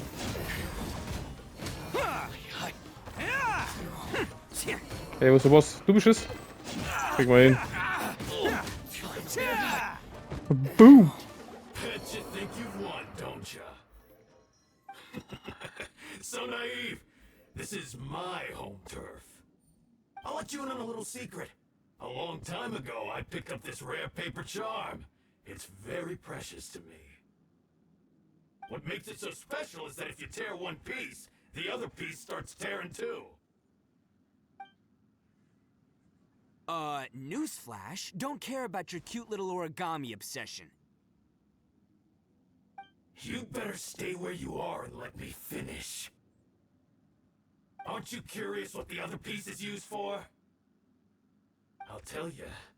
It's now the critical component of the mechanism, and when it gets torn, this place goes up in smoke. Das ist scheiße. The whole hideout is rigged with explosives and ready to blow. Sogar sehr scheiße. You're gonna blow this whole place up? Auch das ist selbstzerstörerisch. Oh, don't worry about me. I made sure that I've got an escape route. The rest of you, though, you're gonna be buried deep among the rubble. You've had your fun. Now it's goodbye. My paper charm! Where's my paper charm? Weg. Oh, I'm sorry. Are you looking for this? Yes, that's it. But when did you... I snatched it earlier, to stop you from doing anything hasty.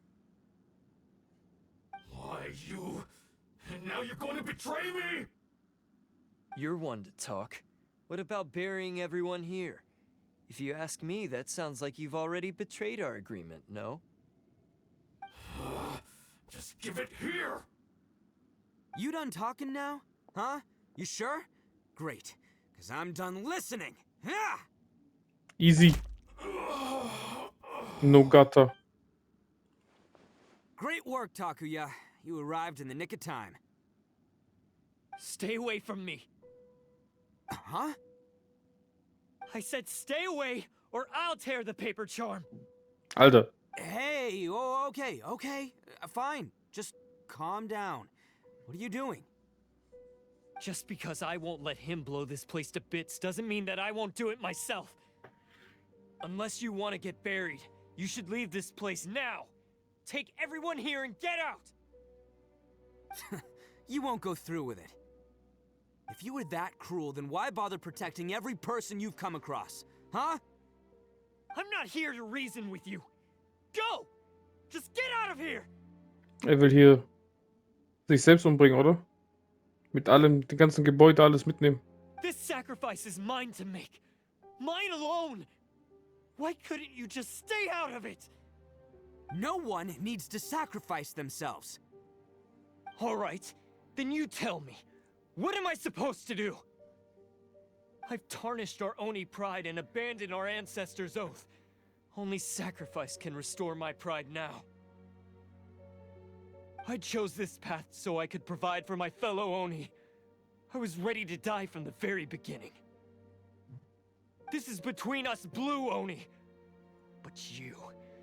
If it wasn't for you, everything would have worked out perfectly! They're here! We won't let them slip away this time! Uh-oh! There's nowhere else to run! Hey, Tenryo Commission! I'm the one you're looking for! I did it! I'm behind everything! Arataki Itto is innocent! You're the ones in charge of detaining criminals in human society, right? I'm sure you can tell who the criminal is here. Huh? It's like he's trying to reenact the fairy tale, sacrificing himself for the Crimson Oni! Ignore him. He doesn't know what he's talking about. It's me you've been looking for, and here I am! How are you gonna report back without capturing me? Am Schluss nehmen die beide mit. Stop fooling around, Itto! Listen, Takuya, sacrificing yourself won't solve anything. Your sacrifice can't protect me or your fellow Oni, and giving up your life isn't gonna make theirs any longer. Sacrificing yourself is one way to escape your fate, but the only one you'll be setting free is yourself. Listen to me. You want to be the tough guy, huh? Well, this is the coward's way out. Don't let your sacrifice stain our Oni pride. The Blue Oni have been scraping the bottom of the barrel all these years, so let's give them a new beginning. We've made mistakes, but we can make up for them. Fate hasn't been kind to the Oni? Well then let's tear it up and start over. But before any of that can happen, you need to get yourself behind me and forget about all that self-sacrifice stuff. Kann er nicht, oder? Der macht's trotzdem. Er guckt schon so komisch. Now let's go. But we're not done talking about this. Takuya! Ich wusste's.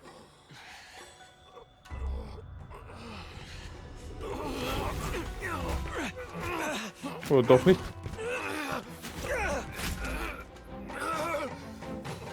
Er hat so... Ja.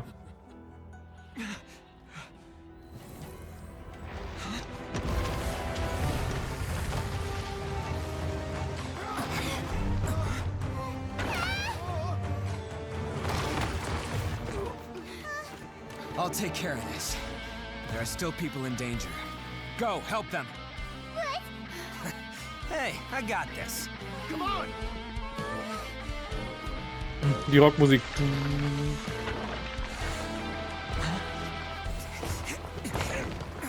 Forget about me! Just go! It's what I deserve! Ah, shut up, would ya?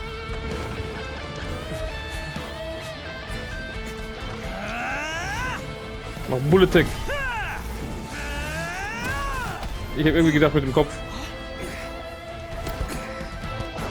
Oi.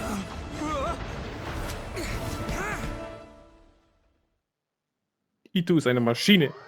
Ich mag ihn. We managed to save everyone! But what about Itto and Takuya? Paimon hopes they're alright. Warten wir ab. Look! It's Itto and Takuya! Hat er doch überlebt? Schön. That's gonna hurt tomorrow. What's up with the looks on your faces? I said we'd be okay, didn't I? I'm sure I'd be looking a whole lot sharper right now if it wasn't for that brutal bean attack of yours earlier. Zum Glück ist alles in Ordnung. Why? Why would you do this for me? I'm the guilty one here. I don't deserve this. Because we're Oni, that's why. We share the same blood, brother. Brother. Our parents and their parents before them never taught us that it was okay to abandon family in need. I just wish you'd come to find me sooner. If you knew about me all along, then you should have come and asked me for help. I never would have dreamed of turning you away. The Blue Oni disappeared so that they wouldn't bring trouble to the Crimson Oni. If I came to you for help, wouldn't that just undo everything the Blue Oni have done? Das ist eine alte Geschichte, Bruder. Komm doch. Not to me. I've always respected the Blue Oni for their sacrifice. Nothing they did was in vain. It's only because of them that we have survived to see today, and built a world where Oni and humans can live side by side. Honestly, everything that I have now, I owe to the Blue Oni. And let me tell you, the Inazuma of today wouldn't see you as a villain just because of the color of your horns.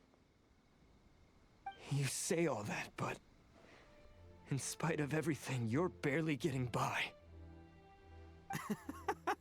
That's just how I roll, man. You remember the pact, don't you? We're not supposed to suck up to the humans. We're supposed to earn their respect. Every member of the Arataki gangs had a tough time trying to fit in. Take Akira, for example. He snores like you wouldn't believe. Or Genta. He's got a serious temper problem. And Mamoru, well, he's colorblind. Alle haben irgendwelche Probleme und der kann einfach nichts dafür. Das ist so geboren.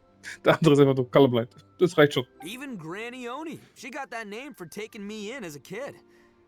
We're all rejects and outcasts in some way, but we don't care. You want to talk about pride? Well, in our gang, we're proud to welcome anyone who's been through adversity with open arms. But Don't worry. The Arataki gang's already a bunch of misfits. You really think you could cramp our style? We've dealt with the Kairagi and the people they took captive. I assume the two of you are finished talking. Takia, based on the findings of our investigation, I hereby announce that you are officially under arrest for forceful seizure of people and property. Please do not attempt to resist. All stolen articles will be reclaimed. That means we'll be seizing all the goods you passed on to your kin. No, please don't!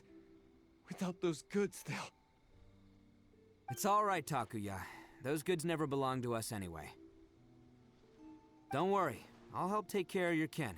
Now that I know the situation, I'll personally make sure they never suffer again. Ist ein guter Kerl. Might want to put your grand plans on hold there. You're under arrest too, for numerous assaults on the Tenryou Commission officers.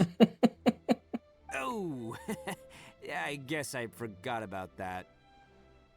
But no worries, I'll put my gang on the case. My boys will take good care of the Blue Oni. Yeah, we've already arrested them too. Oh, right, yeah, That's what they get for resisting the Tenryou Commission. Yeah, I guess it's up to you then, Traveler. Could you be a pal and tell Granny Oni about the Blue Oni situation? Ich werde hingehen. Thanks. And thanks for sticking with me to the end. Once I'm out of the slammer, I'll find a way to make it all up to ya. As for you two, lending them your aid when you knew full well they were in the wrong means that the culpability extends to you too.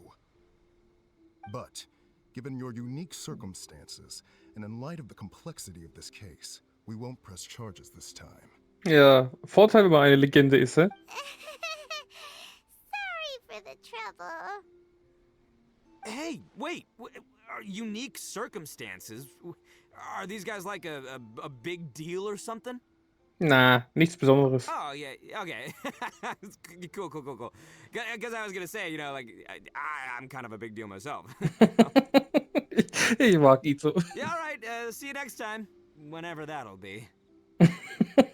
Wenn er aus dem Knast raus ist, hä? Hey, unsere Oni-Kabutos. Jetzt gehen wir zu Omi. Omi? Omi! Well, he's pretty. Weird. Ich würde sagen, unique. He's not a bad guy. Einzigartig. Ein bisschen anders als die anderen, hä? Da ist was. Das nehmen wir doch gleich mit.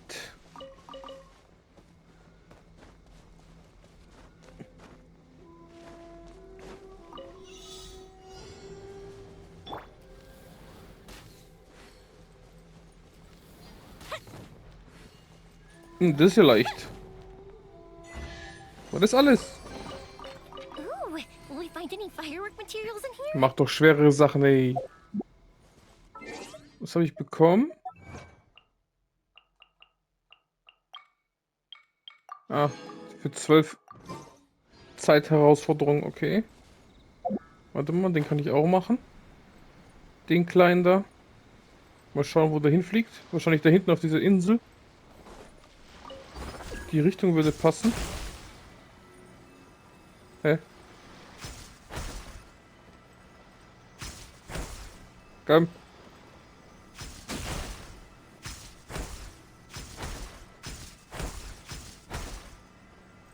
Was passiert?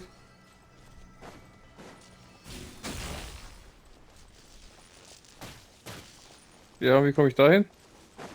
Ist hier noch einer? Ja. Oh Mann. Aber warte mal.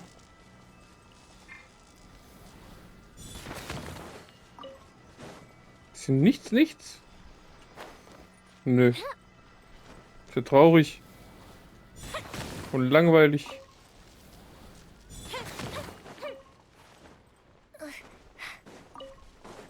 So.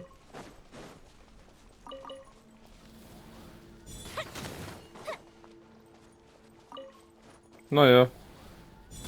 Wenigstens etwas, ne? Jetzt fliegen wir den Weg da.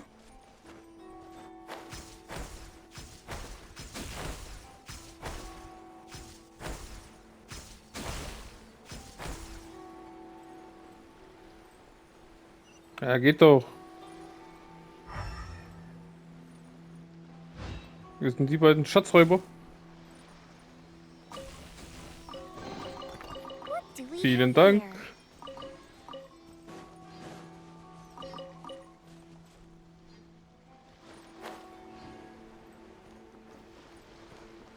Chillen die einfach hier.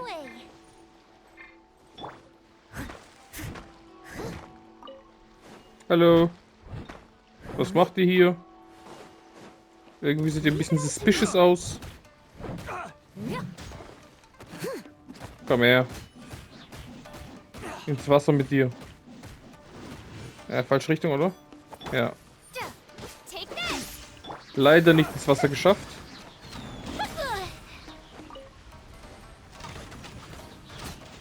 Geht doch.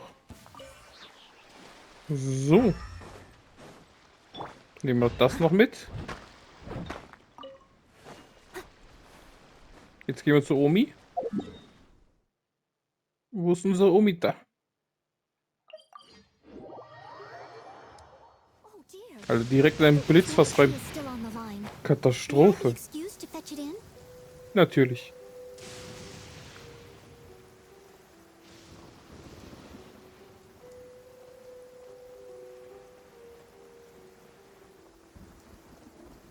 Ich komme. Ein dichten Nebel hier.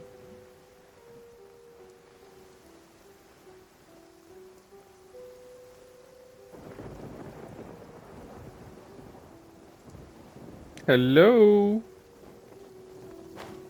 Omi, ich bin da.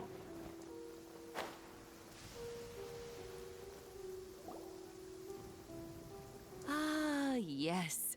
That does sound like my Itto. So, did they take Uncle Itto away? Yes, they did. But don't be too upset, Daisuke. We will have the chance to see him again. He and his gang may have acted recklessly, but the fact remains that he still helped us. Yeah, I knew it! Uncle Itto helped us, and he's awesome! Now, don't get any ideas, Daisuke. Itto is a far cry from awesome. He still caused a lot of trouble for a lot of people. If you ask me, I'd say he's like one of those little Oni Kabuto you kids are playing with all the time. Though he looks fierce on the outside, he has a kind heart. He's not a delinquent, but he'll never back down from a fight. Solche Leute mag ich. I don't really get it, but it sounds like a compliment. I can't wait for my next beetle fight with Uncle Itto. Thank you, Granny, for taking care of our little boy. I hope that Itto and his friends will be released as quickly as possible. Bestimmt. Yes, you needn't worry. The officials in the Tenryou Commission will certainly exercise sound judgment. Was davor war, It's time we started heading back. We'll be sure to visit again soon.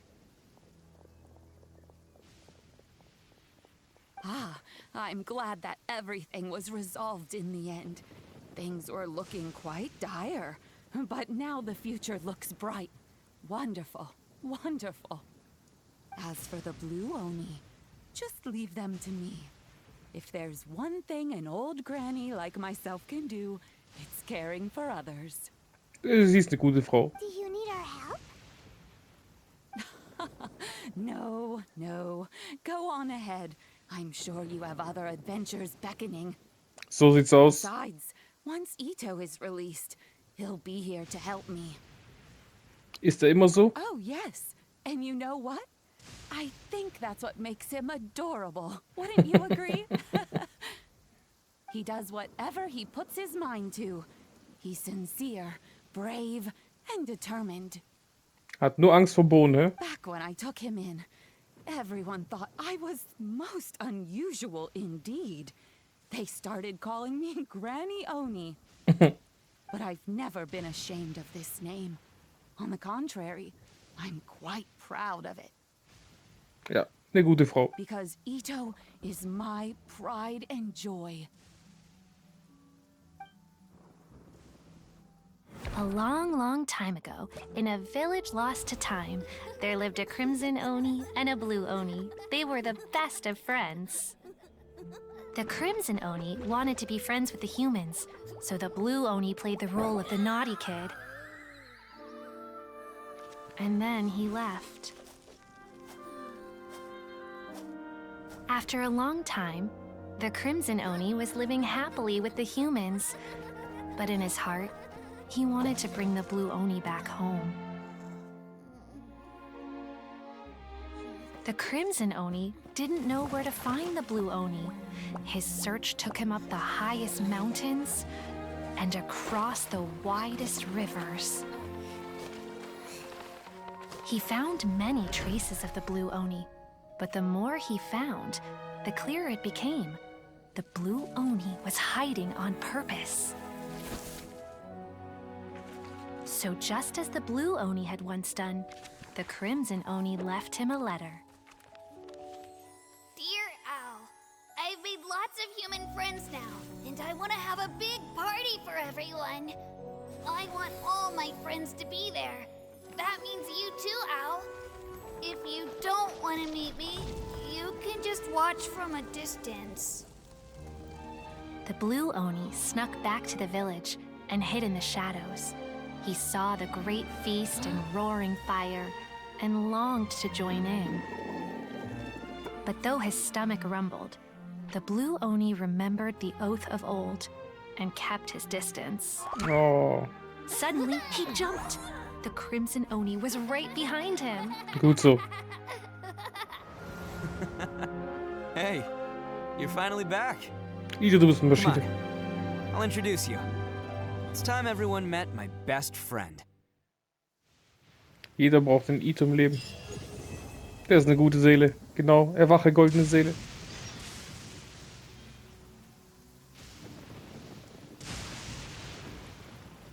Und da ist sie, unsere Aufstiegsstufe. Oh. Sie wollen mir wehtun. Sie wollen uns das Leben wieder schwer machen.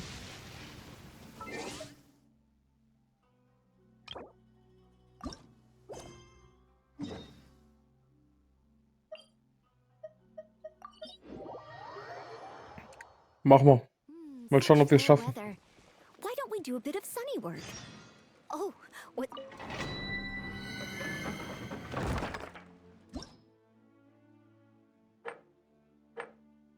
Lösche alle Monster in der Ruine aus.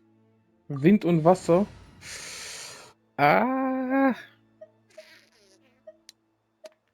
Das ist ein bisschen kacke. Aber nur ein bisschen. Jetzt ist die Frage. Wegen den Gegnern, die Elemente, oder kommt da irgendwas Schwieriges?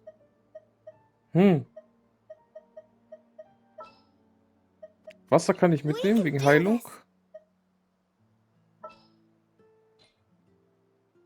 Oh, ich habe Feuer weggemacht, ne? Ich müsste Eis wegmachen, so. Nee, wir lassen so.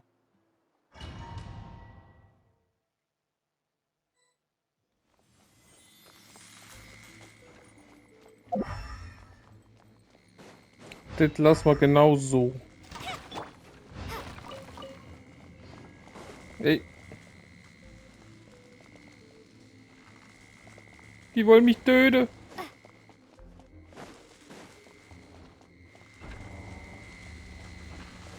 Easy. Ich bin ein Ninja. So. Das ist auch easy. Ach komm. Na egal. Ich schwimme mich kurz rüber. Konnte nicht schnell genug X drücke.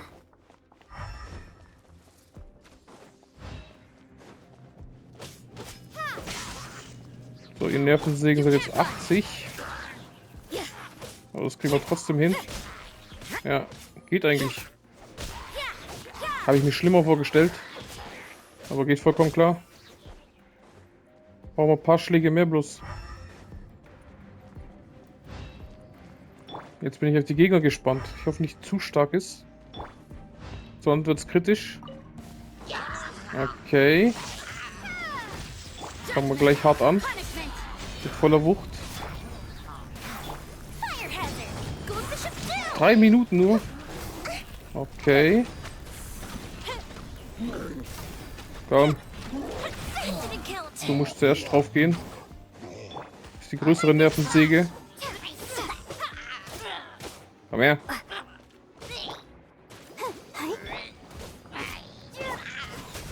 So. Mal schauen, was die letzten 2 sind. Bum, bum, bum.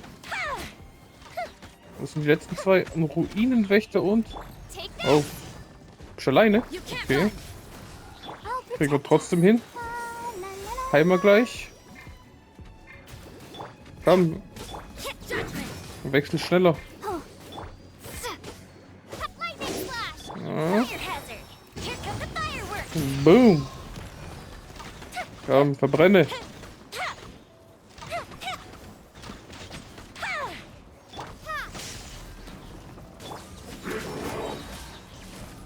Wer ist der Letzte, wenn der schon so nervig ist? Komm. Explodiere. Was ist der Letzte? 1,30. Könnte knapp werden, oder? Oder was? Ne, der Ruinwächter hatte mehr Leben, ne?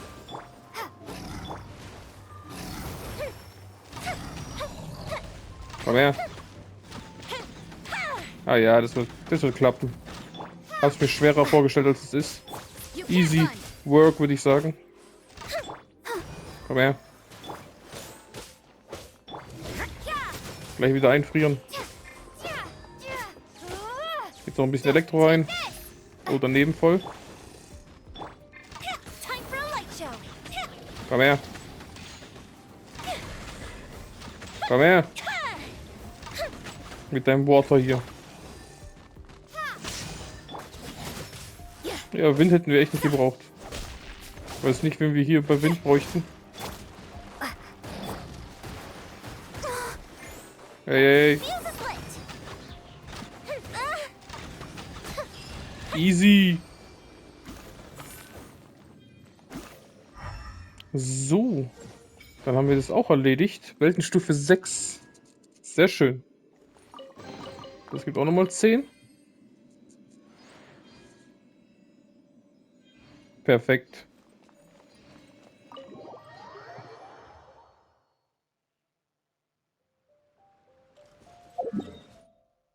Ey, da ist jetzt einiges, ne? Mal schauen, was wir alles hier abschließen können.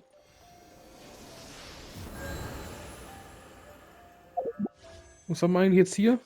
Oh, 6 Stück haben wir schon wieder. Sehr schön. Achso, wir haben noch 2 normale bekommen, ne? 3. Okay. Das haben wir auch.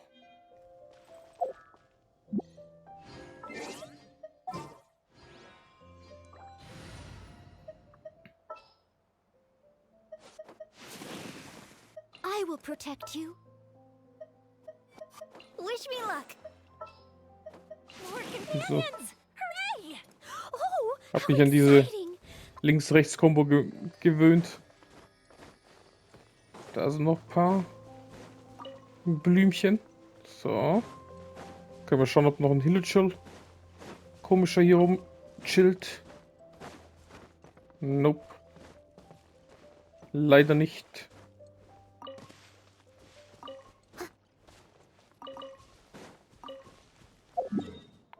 So, was haben wir? Da geben wir noch Liyue. glaube ich, am besten.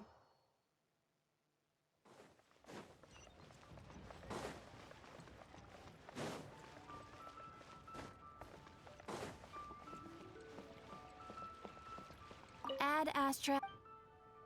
Thank you for Perfekt. Add Astra.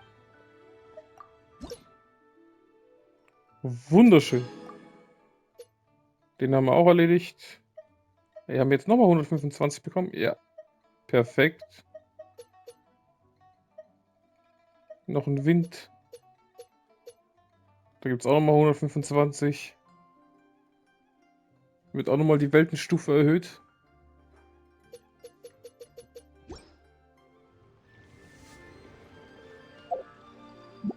Was kann man noch abholen?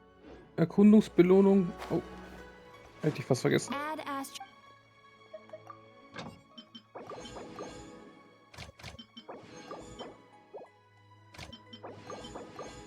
Geht doch. Und Schmied.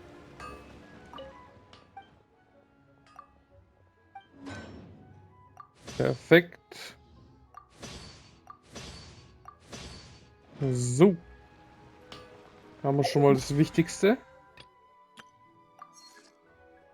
Was Sphären 3 können wir noch machen. UT-Kanne können wir machen.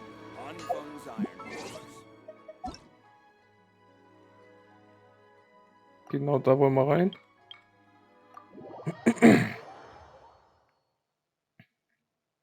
Genau da. Zu unserem Bolle. Da ist er ja.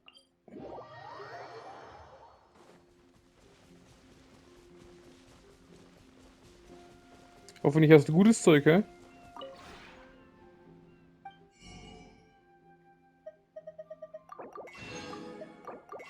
So.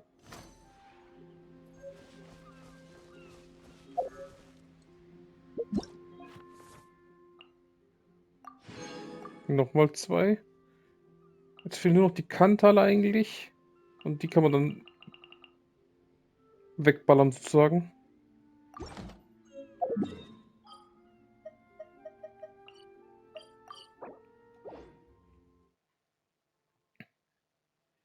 Jetzt gehen wir noch in meine Kanne. Perfekt.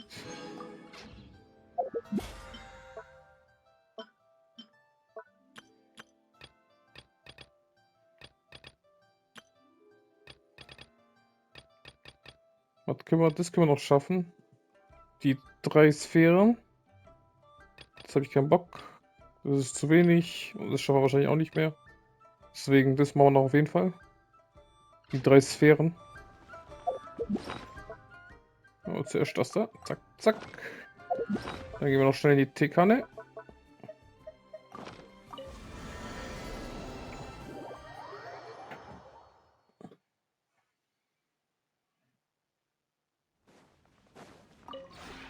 Would you care to... Knolle, mein Freund. Geht doch.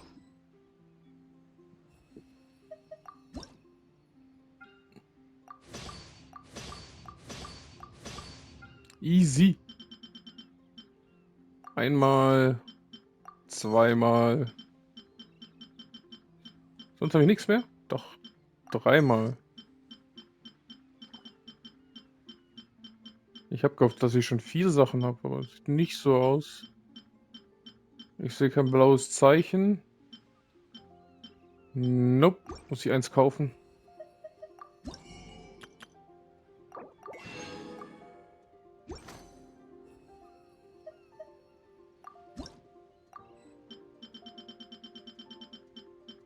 Da. So. Wunderschön.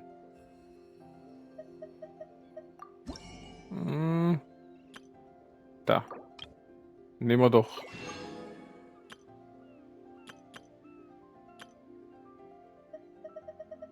Ich habe 2,8, da kann man wieder so ein paar von euch hier kaufen. Zum Aufstellen auch.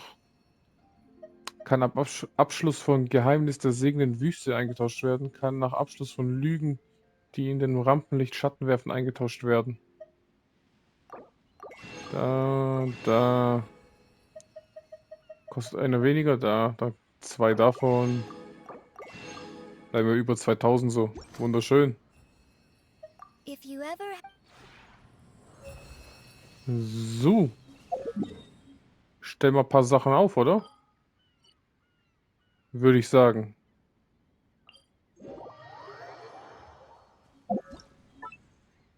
Was kann man hier aufstellen?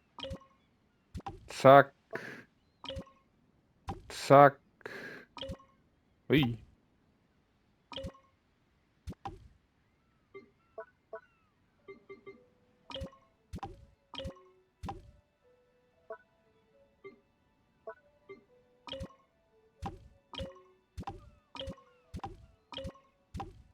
Genau so. Ui, ist aber groß. Wo kann ich das hinstellen? Perfekt. Eieiei. Das sind die neuen Hauptgebäude. Oh, keine Ahnung, was das ist. Hauptsache es gibt Punkte. So. Perfekt. Nochmal ein paar neue Punkte gemacht, hä? Haben wir jetzt 15.000. Sehr schön. Jetzt kriegen wir mehr Kantaler. Jetzt gehen wir nochmal ins Häuschen rein. Machen da auch nochmal random ein paar Sachen reinstellen. Dann müsste ich auch wieder ein paar Sachen haben. Auch wenn nicht viel. Habe ich da schon was reingestellt? Nope. Perfekt. Ein Bett. Deko. So rum. Perfekt. Perfekt.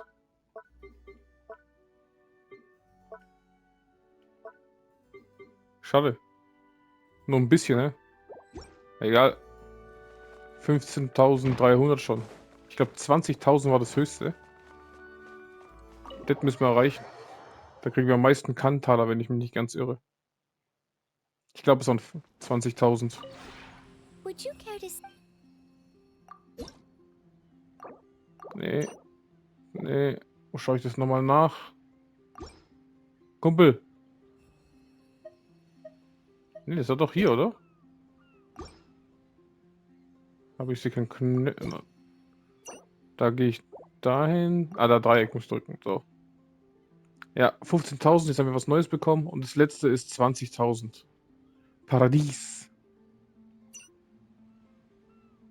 So. Das kriegen wir auch in die 20.000. Haben wir das Wichtigste. if you ever Genau. Und jetzt raus hier.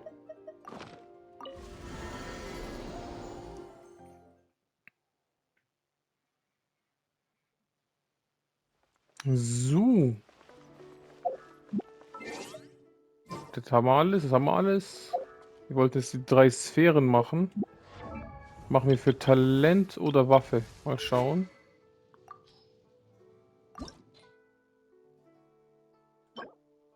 Ah, war gestern. Heute nichts. Eigentlich ist eh 80. Auf 90 kann ich ja noch gar nicht machen. Die kann ich machen. Das habe ich heute schon geschaut. Ne, war auch nicht die. Welche waren das die dann? Ah, der Bogen war es, ne? Genau, der war es. Soll ich es 3-mal machen? Was sieht das mit meinem Talenten? Ja, machen wir ihren Bogen. Egal.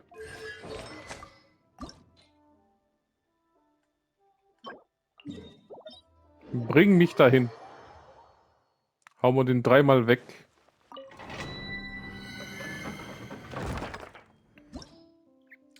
Level 80. Mal schauen, ob wir das schaffen. Ich bin gespannt. Wird hart. Eis? Ja, sieht nach Eis aus. Wasser. Das Wasser ist gut. Ich glaube, die Wasser war nicht so schwer. Shiver? Ah, das war das mit 40 Sekunden. Zwischen den Kills. Ah, das kriegen wir hin.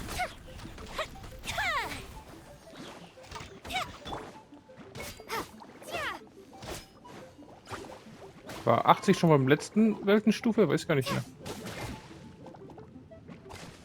Oder kam die jetzt dazu neu?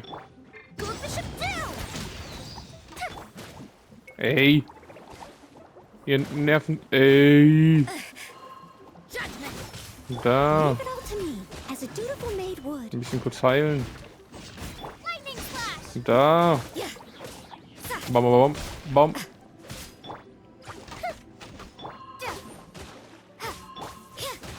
Alter, die nerven gerade hart. So, geht doch. Und die letzten zwei waren, glaube ich, die mit Schild. Wenn ich mich nicht ganz irre. Oder doch nicht? Dann war es doch alle 8 und dann 2 mit Schild, ne?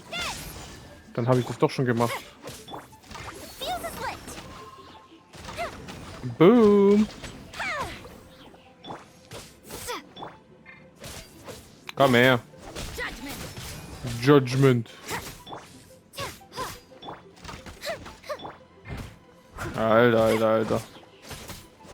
Meine Attacken dauern ja ewig. Ja, noch 10 Sekunden. Komm her. Geht doch. Gefährlich, gefährlich. Da, da, da, da, da, da. So. Das ist gut. Noch mehr Eis. Boom. Überladen. Sehr schön. Ey.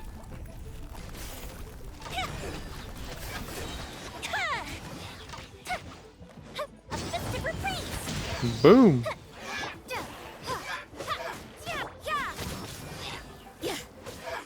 Da da dum dum dum dum. Easy. So. Jetzt wird's ein bisschen nervig. Genau deswegen. Weil jetzt die ganzen Hauptattacken nicht hab. Für das Kumpel sein Schild, Alter.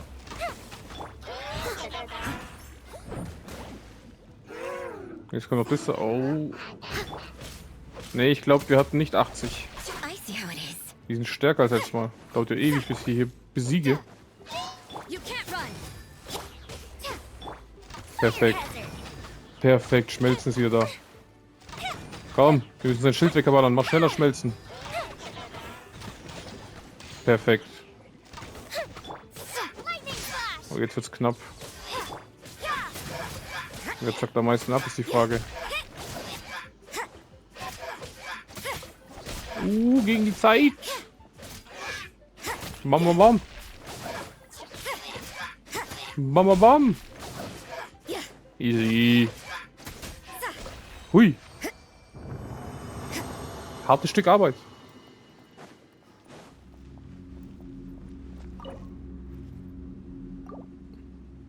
Hartes Stück Arbeit. Und ich brauche 9 Stück, ey. Um meine Waffe aufzuleveln, oder? Gleich 3. Nice. Dann können wir es locker schaffen. Mit dem haben wir sogar 4. Dann machen wir es gleich nochmal.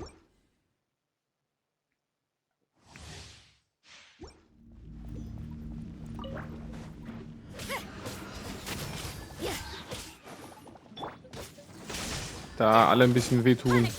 Eis noch hier reinhauen. Noch mehr Eis. Kurz heilen.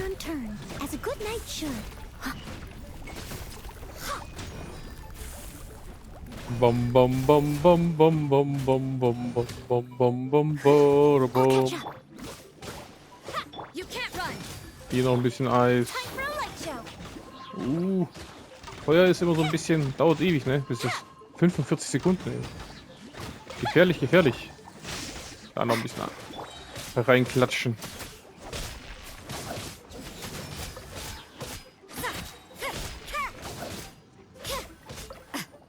So. Kommt der alle. Da noch ein bisschen Eis rein. Ihr 3 seid eh die letzten. Dann kommt unser Kumpels. Aber jetzt weiß ich ungefähr, wie ich gegen die kämpfen soll. Das ist schon mal gut. Nimm das. Perfekt, irgendwas bekommen. So, jetzt mache ich nur noch normale Attacken, damit die Zeit hochgeht. Kann man noch ein bisschen so machen. Dass überall schön die Zeit abgeklunken ist auf jeden Fall. Perfekt. Jetzt können die kommen. Judgment. Genau. Komm. Schnell weg damit.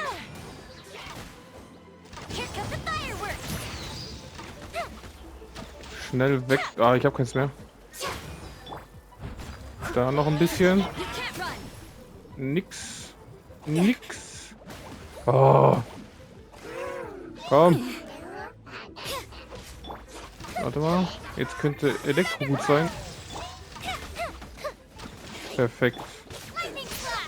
Lightning Splash. Komm. Jetzt wird's gefährlich.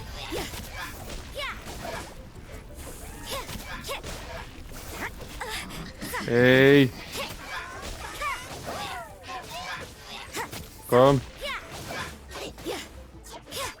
Gut so. Erstmal Eis. Perfekt. Jetzt wird's gefährlich. Mit dem wird's auch gut gehen, oder? Ja, perfekt. Schild wegballern. Wo ist das schon wieder? Wo ist die Nervensäge? Verschwindet die ganze Zeit. Komm her. Können wir auch ein bisschen heilen. Perfekt. Komm her. Da. Da. Jetzt immer drauf. Perfekt, gegen Sperrte keine Chance.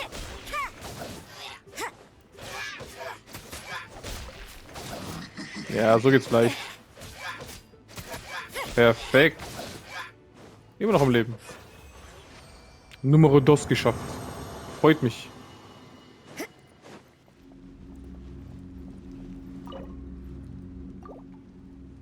Komm. Nochmal 3. Ich will es nicht nochmal ein viertes Mal machen. Sogar Gold. Sehr schön. Aber dafür nur ein Lila. Mit Blau sind es 2 Lila höchstens. Da haben wir 5. Der nächste muss rausreißen, ne? Letzte Runde. Hoffe ich.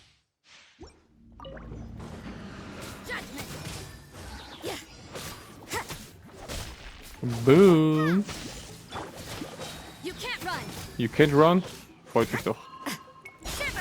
Shiver. Nervt jetzt. Halten wir ein bisschen. Schadet nicht. Perfekt. Immer schön Full Life haben. Judgment.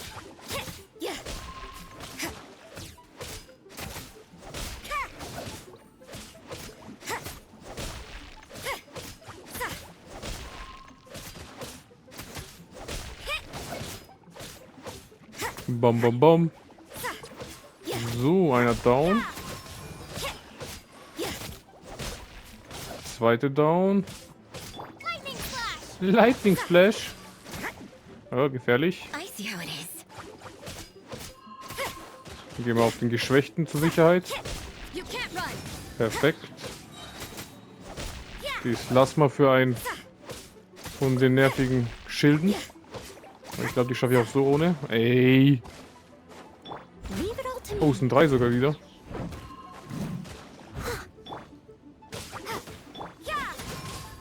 Geht doch. So. Jetzt habt ihr alle gleich viel Leben verloren, ey. Einer muss sterben. Geht doch. Wo ist der? Mit vollem Leben? Perfekt.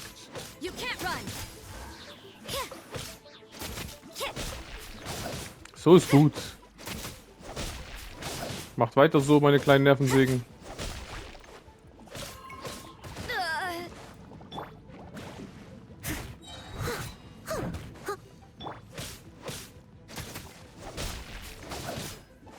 Ey. Geht doch. Was sind die letzten zwei? Okay. Nur mit Angriffen. Stangenangriffen. Schön das Leben runterhauen. Dass wir unsere Zeit runterrauschen lassen. Perfekt. Der ist gleich wieder bereit zum Angriff, unser Eisattacke. Perfekt. Den hauen wir voll rein. Boom, boom, boom. Ey. Ey. Perfekt. So. Perfekt. Schild auch ein bisschen getroffen, das ist das Wichtige. Boom, auch Schild getroffen, wird immer besser. Nein! Nein! Oh. Das war gefährlich.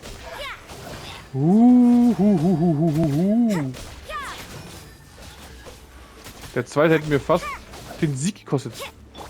Weil nochmal das Schild wegmachen komplett. Das wäre Katastrophe. Das wäre Katastrophe. Komm her. Nervt mich gerade voll. Perfekt. Boom, boom, boom, boom, boom, boom, boom, boom, boom, boom, boom, boom. Judgment. Ich hau alles raus, ich hab keinen Bock. Ich will so schnell sterben wie es geht, ey. Nix da. Stirb! Oh, bitte lass es der letzte gewesen sein. Komm. Ich glaube 3 müssten reichen, sogar 2 glaube ich reichen, oder? 1 könnte knapp werden. Gar keiner. No. Aber es sind 2 Lieder. Ich schau nach. Ich schau nach.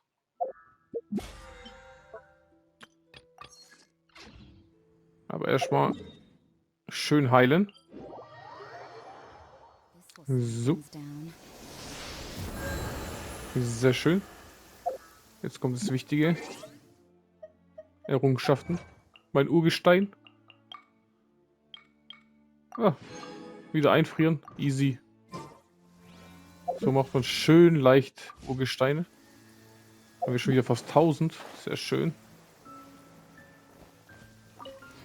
So, jetzt das Wichtigste. Wie viele habe ich? Von den guten Zutaten. Die waren... Oh, 26 Stück. 15, 4. Das sind 5. Ey, wir haben schon 9. Allein mit dem blauen habe ich 5. Ich brauche die grünen gar nicht. Sehr, sehr geil. Dann habe ich 9 davon. Um die Waffe aufzuleveln. Ich brauche wieder... Ich brauche 5 davon. Dann haben wir schon alles. Ne, ist die falsche Waffe. Ups. Schon wieder auf die falsche Waffe. Stimmt, das war's. 12 Stück, ich habe 2. 12 Stück davon. Ich habe die schon mal auf der Karte zur Sicherheit. Weil ich glaube nicht, dass ich 12 davon im Inventar habe. Glaub ich leider nicht. Wo sind sie? Da ist er. 2 Stück habe ich. 3. Oh, höchstens 3 habe ich, ey. Dann gehen wir auf Ruinenwächterjagd. Ihr Nervensägen auch. Oh. Jetzt muss ich erstmal wieder stärker werden, bis ich euch alle hier easy killen kann, ne? Geht doch. Und natürlich nichts liegen lassen. Wäre ja sonst zu leicht. Komm her. Aber voll daneben. Ja. Reaktionen sind am besten. Dankeschön. Let me open it. Ne. Auf dich habe ich gerade keinen Bock. Den da unten wollen wir. Den Juden. Den ganz Juden Ruinenwächter. Eigentlich muss ich die Ruinenjäger machen, die sind chilliger. Die haben weniger Leben. Hallo. Ey, war ich zu langsam. Ich dachte, ich fliege schneller runter. Einmal kurz. Boom, boom, boom. So, so. Bisschen Schaden hier rein. Noch mehr Schaden reinhauen. Wunderschön. Oh ne, es geht. Ich muss halt mehr die Elementarsachen reinklatschen. Dann wird das schon. Fire Hazard. Ah ja.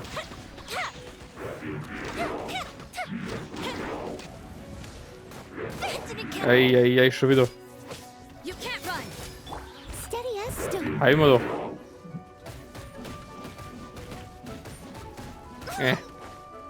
Hab nicht so lange durchgehalten.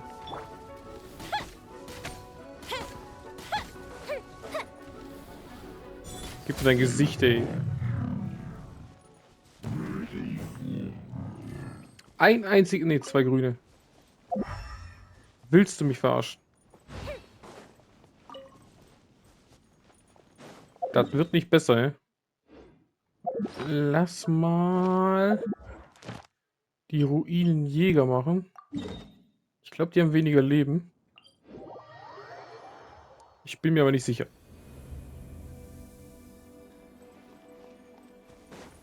Schauen wir mal. Schauen wir mal.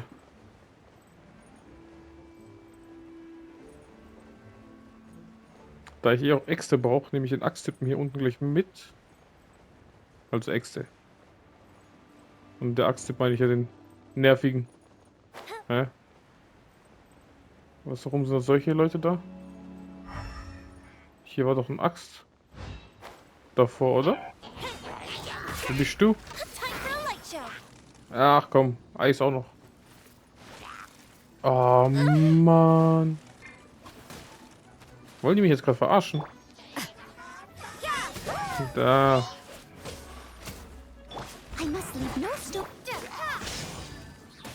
Ah, perfekt, einer ist down.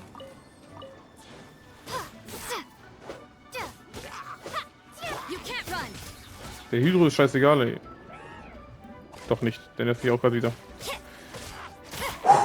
Ruhig bleiben. Ich will auch immer einen Axt-Tipp, Alter. Ey, jetzt hast du zweimal ausgewichen.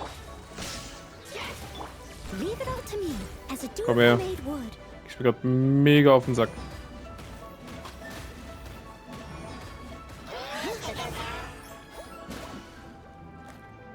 Der will, dass ich ausraste.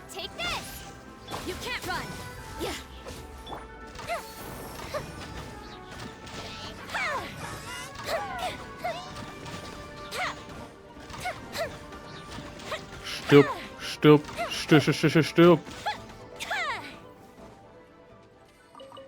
Hä, aber hier war doch echt ein Axttipp, oder? Ah, nee, das war der Baum da hinten.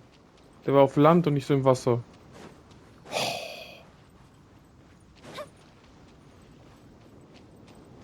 Mein Fehler. Mein Fehler. Mein Fehler. Ah, Sternmuschel, nehme ich mit.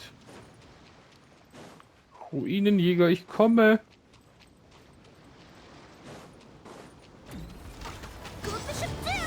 Boom. Eieiei, jetzt fängt man an. Ja, der hat weniger Leben. Die sind viel geiler. Zack, zack, zack, zack. Dankeschön.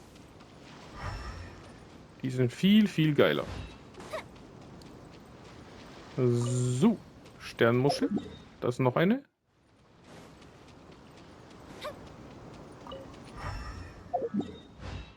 Da hinten ist noch eine.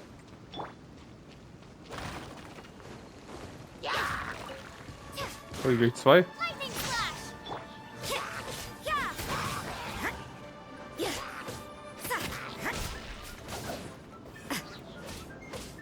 Kann mir einen Nervensägen.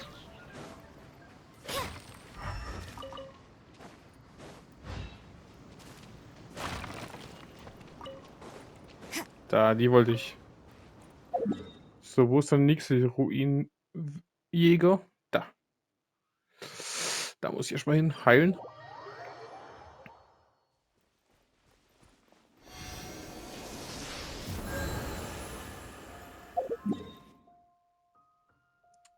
Von da oben ist leichter. Fliegen wieder nach unten.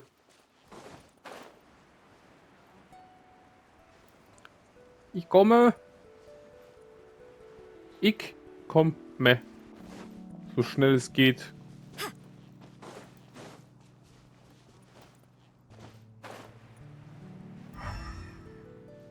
Einfach nichts. An der Wand hängt auch nichts. Eieiei. Schildtyp. Paar Holz. Irgendwas Wichtiges? Nope. Wo ist der Ruinenwächter? Auf den habe ich es abgesehen. Komm. Oh, da ist er. Da ist er. Da hinten ist eine Kiste. Der bewacht auch eine Kiste. Sehr schön. Das gefällt mir doch.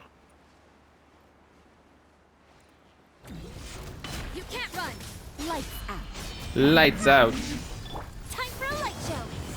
Boom. Wo ist der schon wieder? Ah, der macht die Scheiße.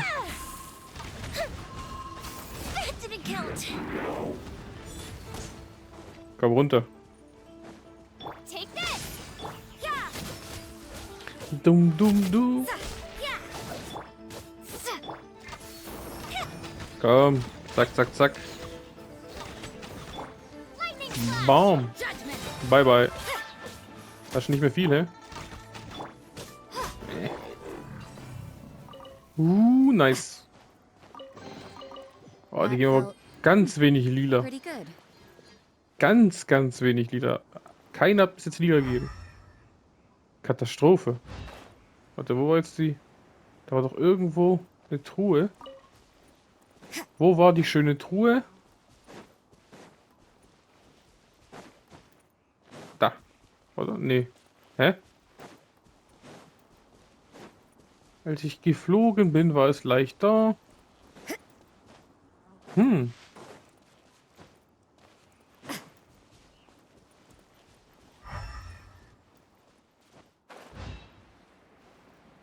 Naja, nächstes Mal. Ruinenwächter. Wenn ich schon mal hier bin. Du siehst so aus, als würdest du gleich aufstehen. Yep. Komm, steh auf, Kumpel. Perfekt.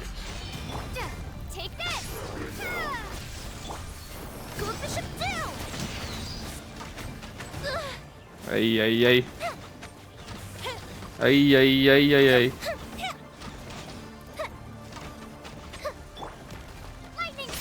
Lightning Splash.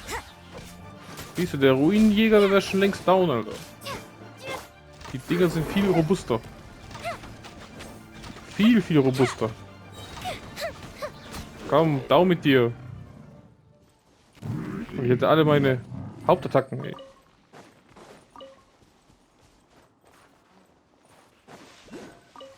Ah. Geococulus. Nicht oben, das heißt nach unten. In dem Gebäude. Oder im Baum. Ja, auf dem Gebäude. Perfekt.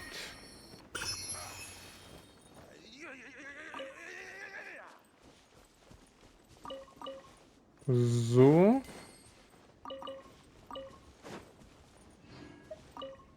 So. Was labern die? Irgendwelche Fürsten? Denken die sind Adepten oder was?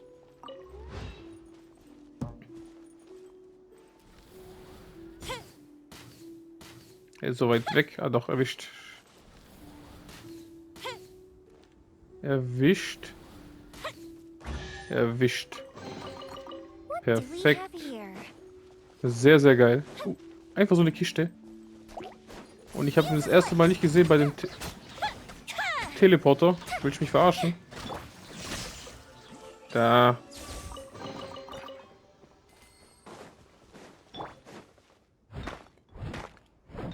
So. Perfekt.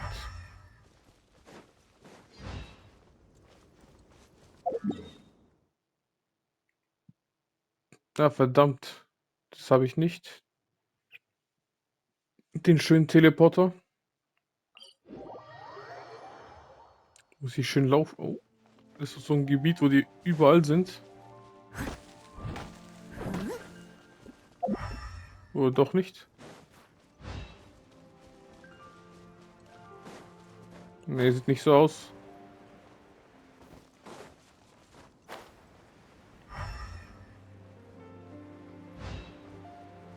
Summer kann man immer machen. Nehmen wir den Wasser. Zuerst.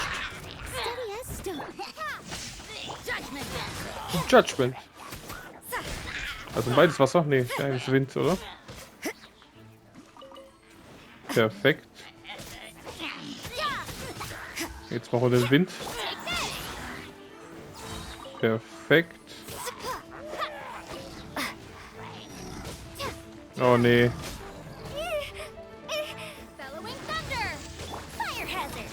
Fire Hazard. Da.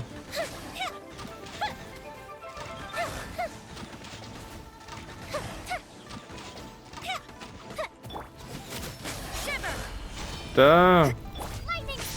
Nochmal da. Du stirbst kaum, bevor du komplett ausrasten kannst.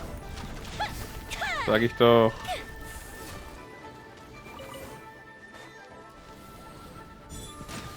Komm.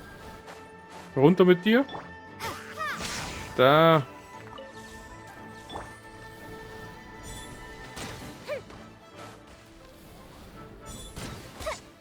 Geht doch. Immer nach oben. Jetzt aber.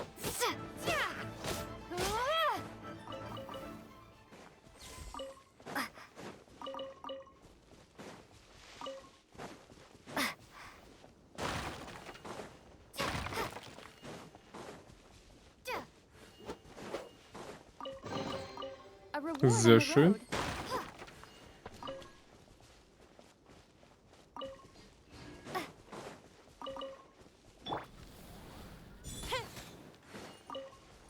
Einfach nichts gebracht.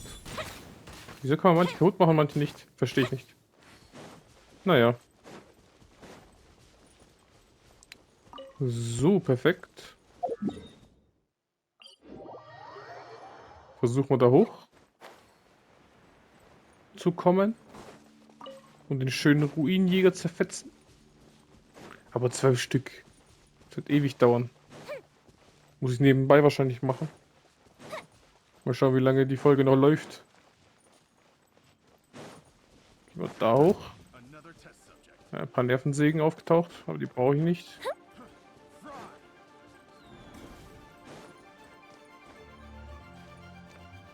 So, wo ist der Kumpel? Hallo? Oh, bei der Kiste. Sehr schön.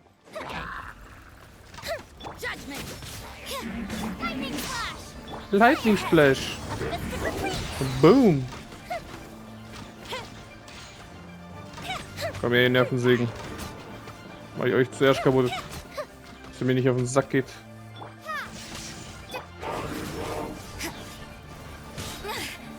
Ui. Gleich erwischt, hä?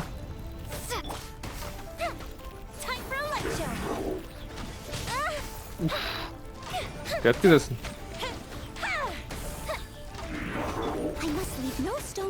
Perfekt, jetzt kann man ein bisschen heilen. Boom, boom, boom, boom, boom. Schön heilen, heilen, heilen. Ui. Wieder gesessen, ne? Alter, Alter. Übertreib halt.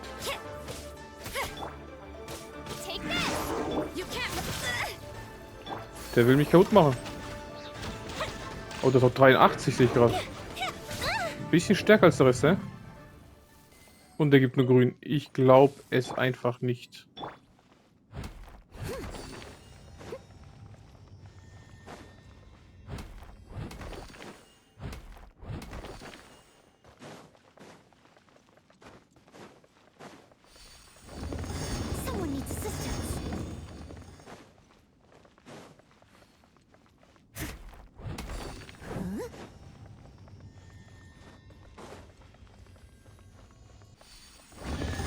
Sehr schön.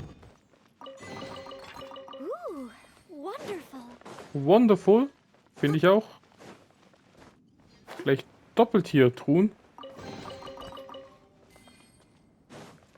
So. Da ist ein Seli. Sehe ich gerade. Da ist bestimmt auch irgendwas drin.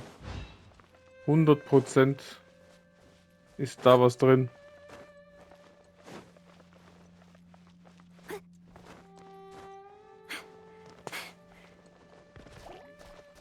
Untersuchen. Leave it all to me.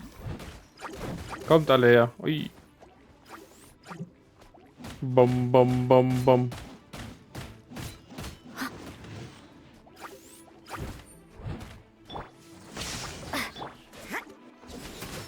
Fire hazard. Go up the ship down. Boom. Natürlich der falsche.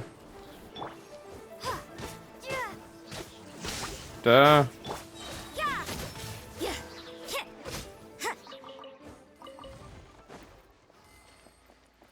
Was war das? Nichts?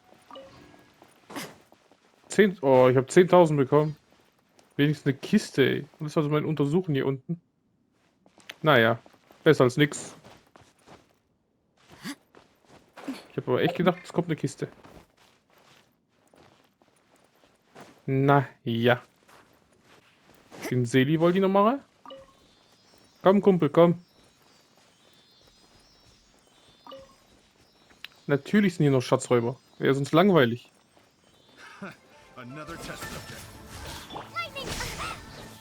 Da. Das hätte ich nicht machen sollen. Hätte ich mir für den Jäger sparen sollen. Und nicht für solche Loser.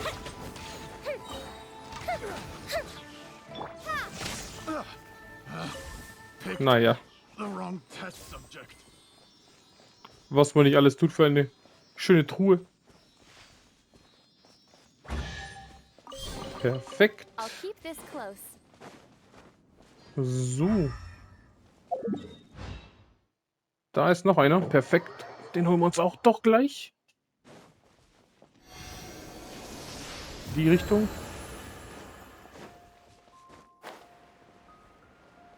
Ich dachte, die werden viel stärker, aber gerade geht's noch eigentlich. So viel stärker sind die gar nicht.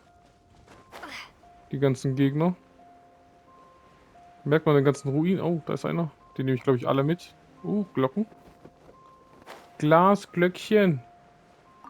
Dankeschön. Machen wir mal die hier.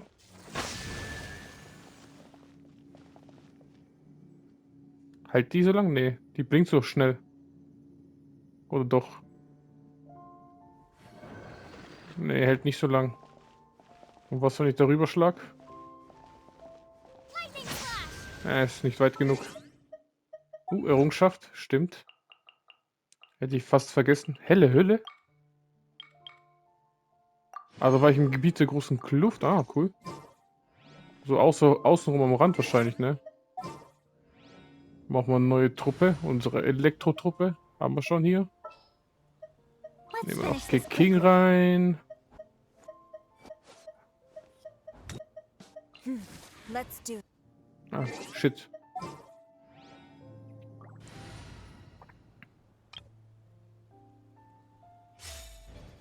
So. Da. Da.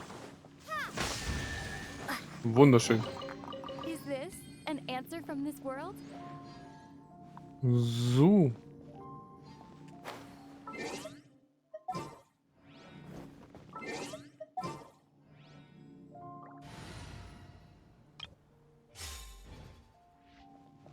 Was bist du für ein Chiller? Komm her. Ihr seid meine Item-Farm-Kumpanen. Komm. Alter, auch 81, krass. Mein Level-Limit ist 80 und die sind alle drüber. Also. Was soll das? Das ist ja unfair. I must leave no stone unturned. Take this. Da. Time for a light show. Wunderschön. Komm her. Ich burn dich.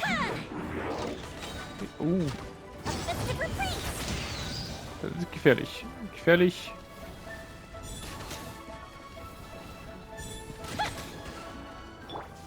Da. Perfekt. Alter, ich will nicht abzocken.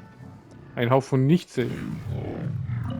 Alter, auch wieder nichts. Und ihr seid 80.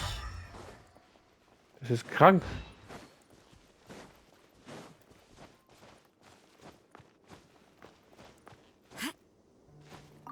Dankeschön. So. Da ist noch ein Kumpane.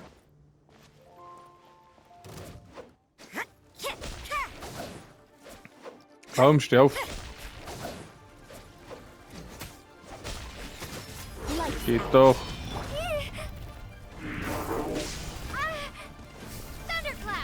Thundercloud.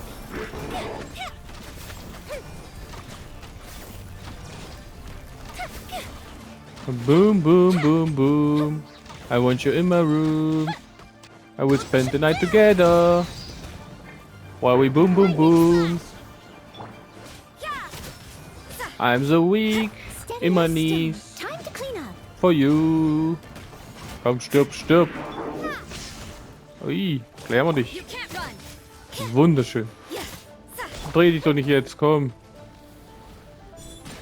Da. 10.000. Direkt ins Auge, hä? Alter, wieder. Was ist das? Wie soll ich denn da heute noch meine Waffe aufleveln? Das ist fast unmöglich. Stehen beide auf? Judgment. Komm. Down mit dir. Down mit dir.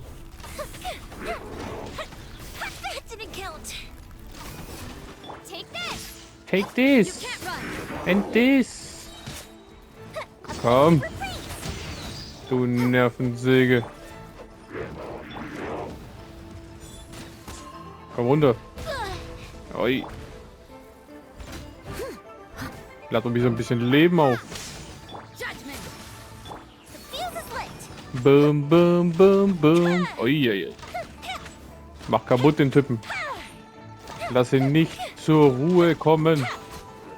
Geht doch. Ja, die geben nur Dreck, du. Ich habe doch nichts jetzt bekommen, oder? In der ganzen Zeit hier.